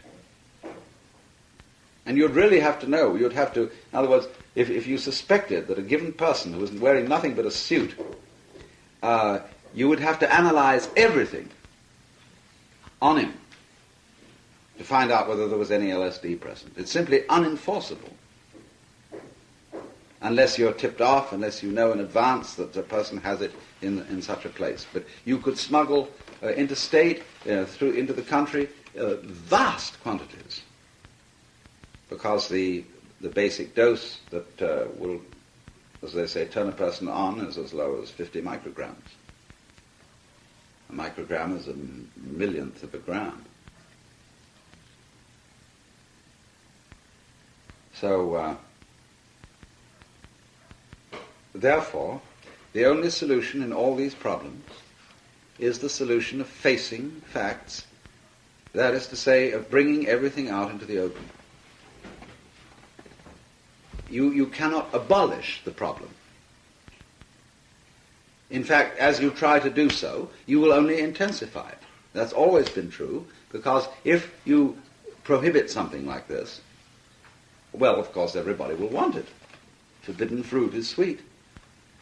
And therefore, there is always an organization to take care of the supply of prohibited things. Whether it's whores or possibilities for gambling, there is an organization of criminals who will undertake to do so. But the trouble is that whenever they deal in any business, they have no conscience about the quality of goods they deliver. So remember in Prohibition, the quality of the liquor you got from your bootlegger. The illicit whores. Who is to say they don't have venereal disease? Illicit gambling. Well, obviously the house always cheats. And the one-armed bandits rob you and don't give you a fair chance. Everything controlled by the mafia becomes crooked through and through. So naturally then, if the mafia were to move into psychedelics, heaven only knows what we should get. And a lot of the reason for the fact that there are these terrible stories about people who have complications with LSD is that what they took was not simply LSD.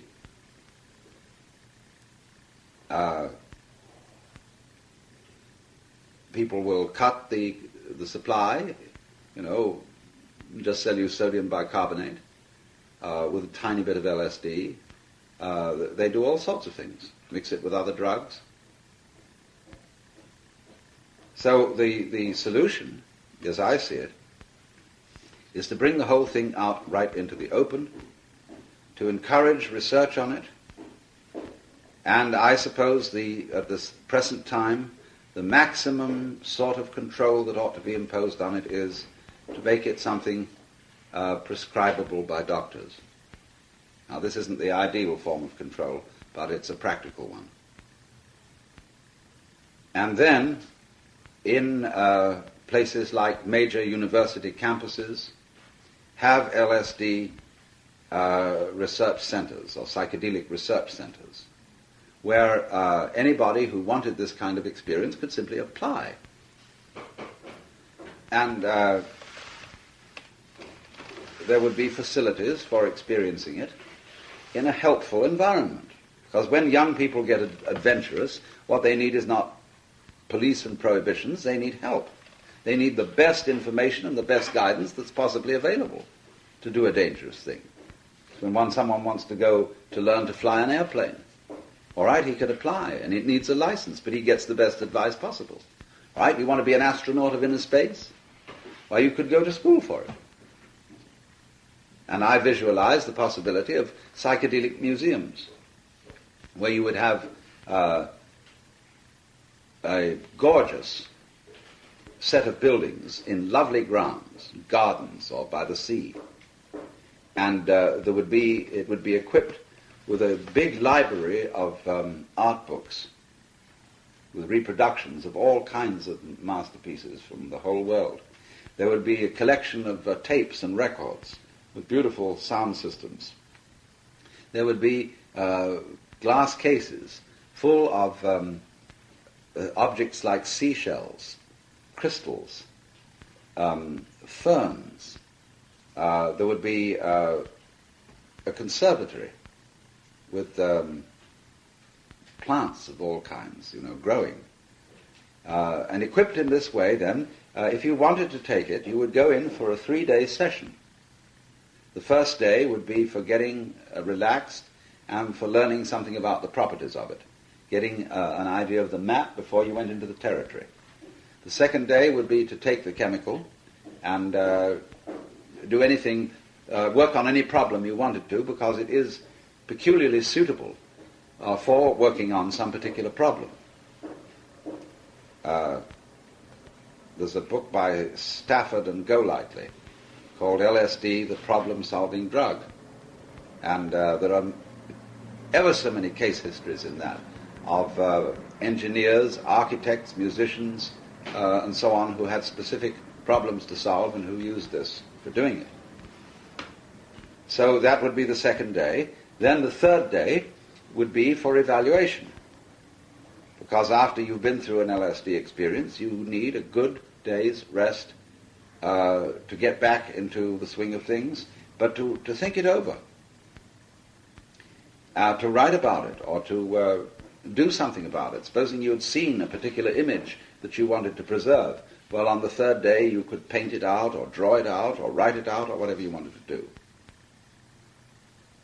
And the existence of such places, then, would put the use above board, out in the open, and not something that is simply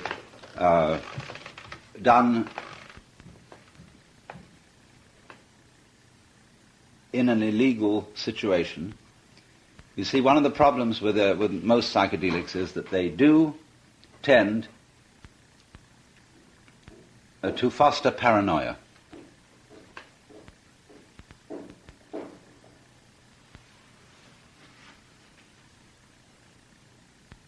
And if a situation is illegal, you can get all sorts of ridiculous paranoid fantasies, as that your best friend is a representative of the police. And you can see every reason why he really should be. Because the capacity of these chemicals is that you have an enormous power of projection. You can see, you know how in the ordinary way you might be looking at this sort of wall here, which has got irregular paint patterns on it.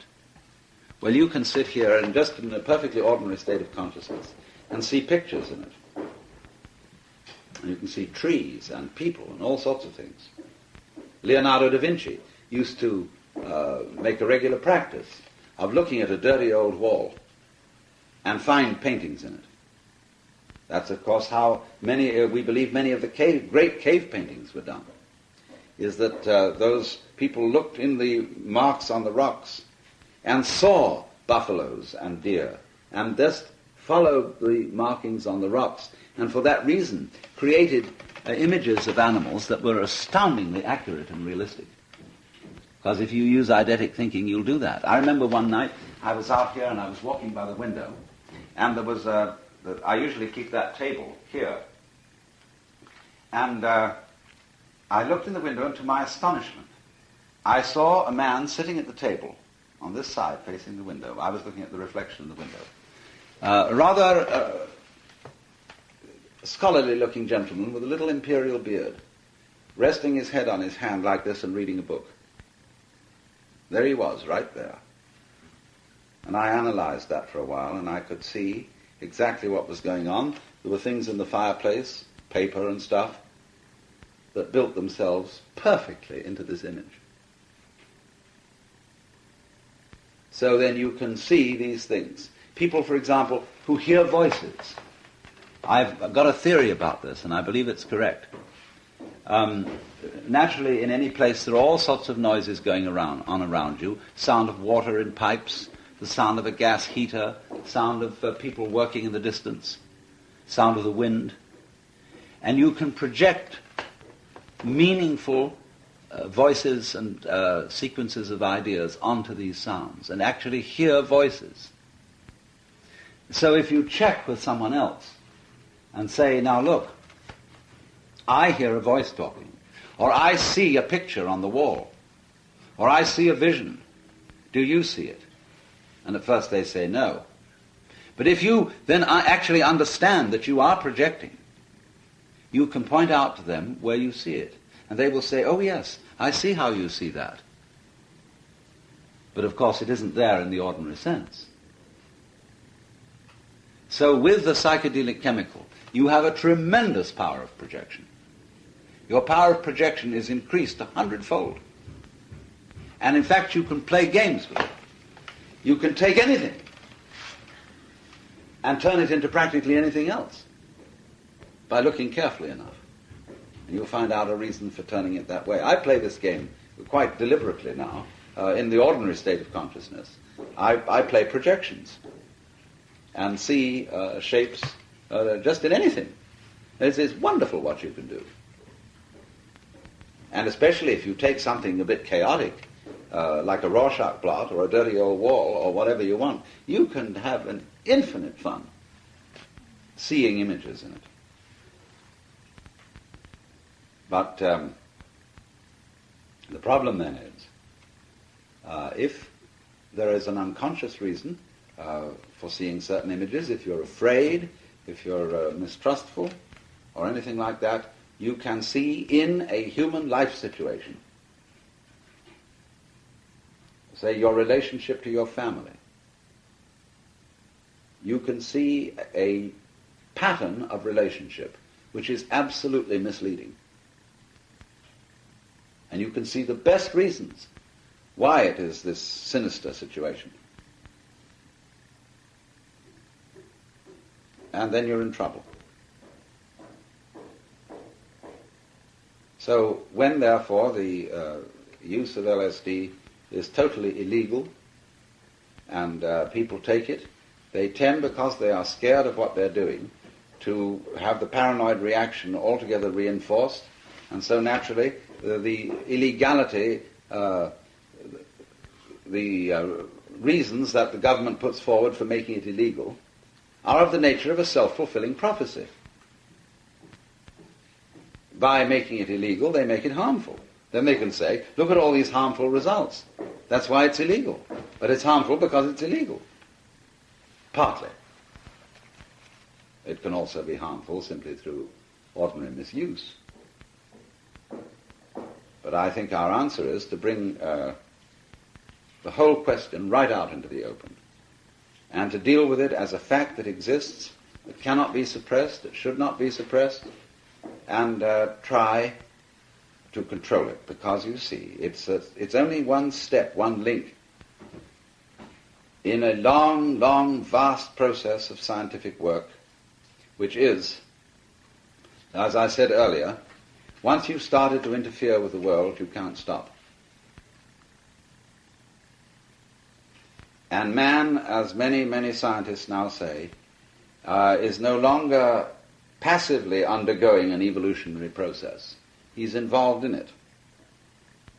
And therefore we are reaching out to try and control ourselves, our brains, our nervous systems, by surgery, by electrical stimulation, by chemicals, all sorts of things we're using to try and find out how we tick. And I suppose we've got to go on and go on and go on doing that until we, for some reason, can call a halt and see that we don't need to do it anymore. But you see, LSD and psychedelics are just a part of this whole thing. And it has to be faced. But one final word. It is not something, and none of these things are understandable and controllable from what we might call a purely scientific point of view. Because the mumbo-jumbo of the purely scientific approach is in itself a kind of game.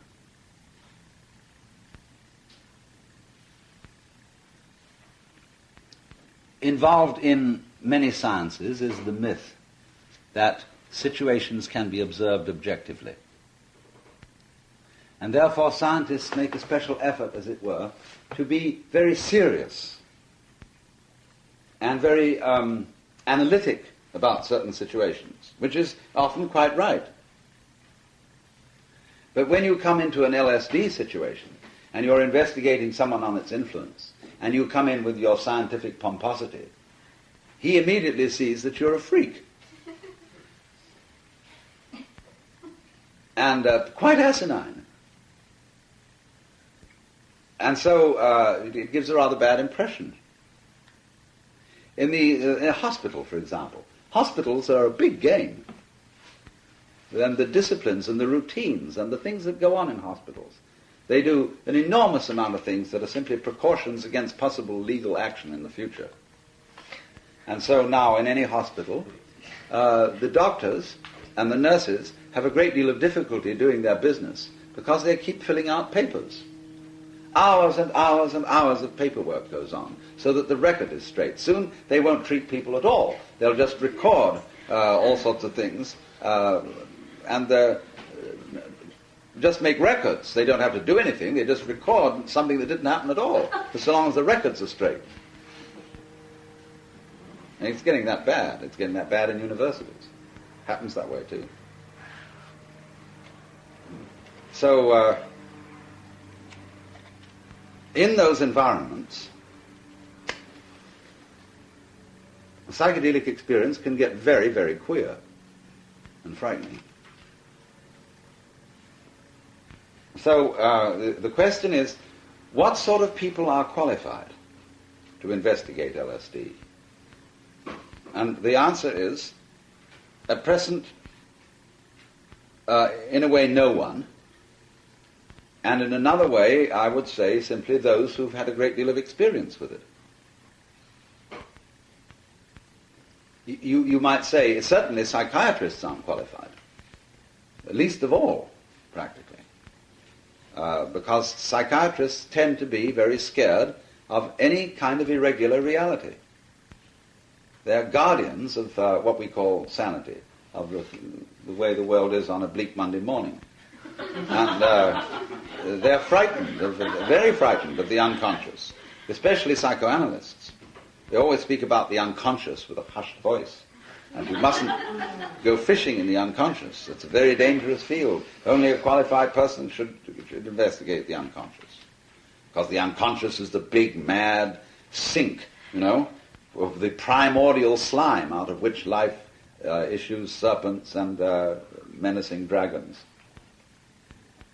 So perhaps a psychiatrist has some disciplines that might help with using psychedelics, but there should be generally, it needs the wisdom of a psychologist, of a pharmacologist, of an anthropologist, of a specialist in the psychology of religion, of a mythologist, of a poet, a painter, and you would have, in other words, in my psychedelic museums, you would have to have a team of people with all sorts of knowledge to combine somehow the sort of skill that is necessary for understanding psychedelics.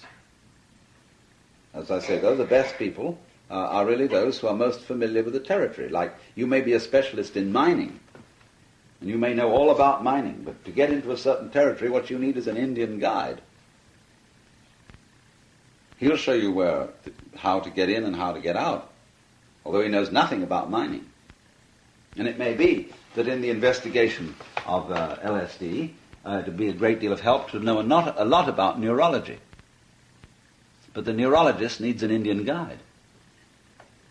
And the Indian guide is the person who's been in the place quite often, knows his way around. And if you have taken LSD many times, you begin to know your way around.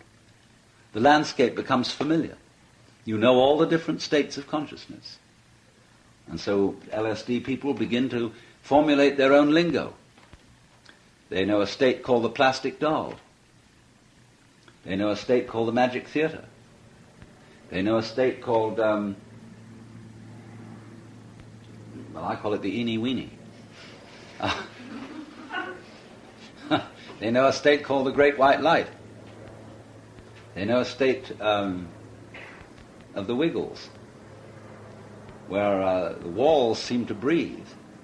And if you look at a flower, it's all rippling as if it were underwater.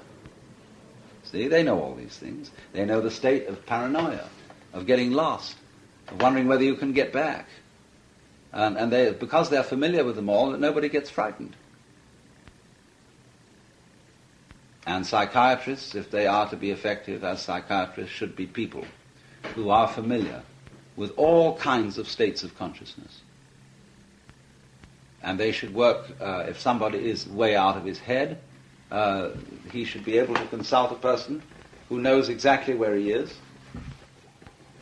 and can come in and be quite familiar with that state, so that he can say, oh yeah, I know where you are. I've been there myself. And it's like this, you know. But as it is, you see, psychiatry is not really exploring the mind. It is trying to stand outside and understand psychiatric problems through looking at patients and writing down their symptoms without really knowing anything about it. And therefore all the terms that are used in psychiatry to describe symptomatology are completely unscientific. They have no scientific spectrum of consciousness and all its possibilities at all. There is no such idea. You could write a textbook called The Spectrum of Consciousness, and you could, with quotations from literature and photographs and so on, illustrate almost all the known states of consciousness of which man is capable. But nobody has done such a project. And that would be basic reading for anybody who expected to be proficient in psychology or psychiatry. So these things have to be done. And without fear, but with these chemicals, in other words, are not something to be afraid of. They are simply something to be respected and handled with reasonable care, out in the open, and not in sort of a dingy pad or in the back of a car.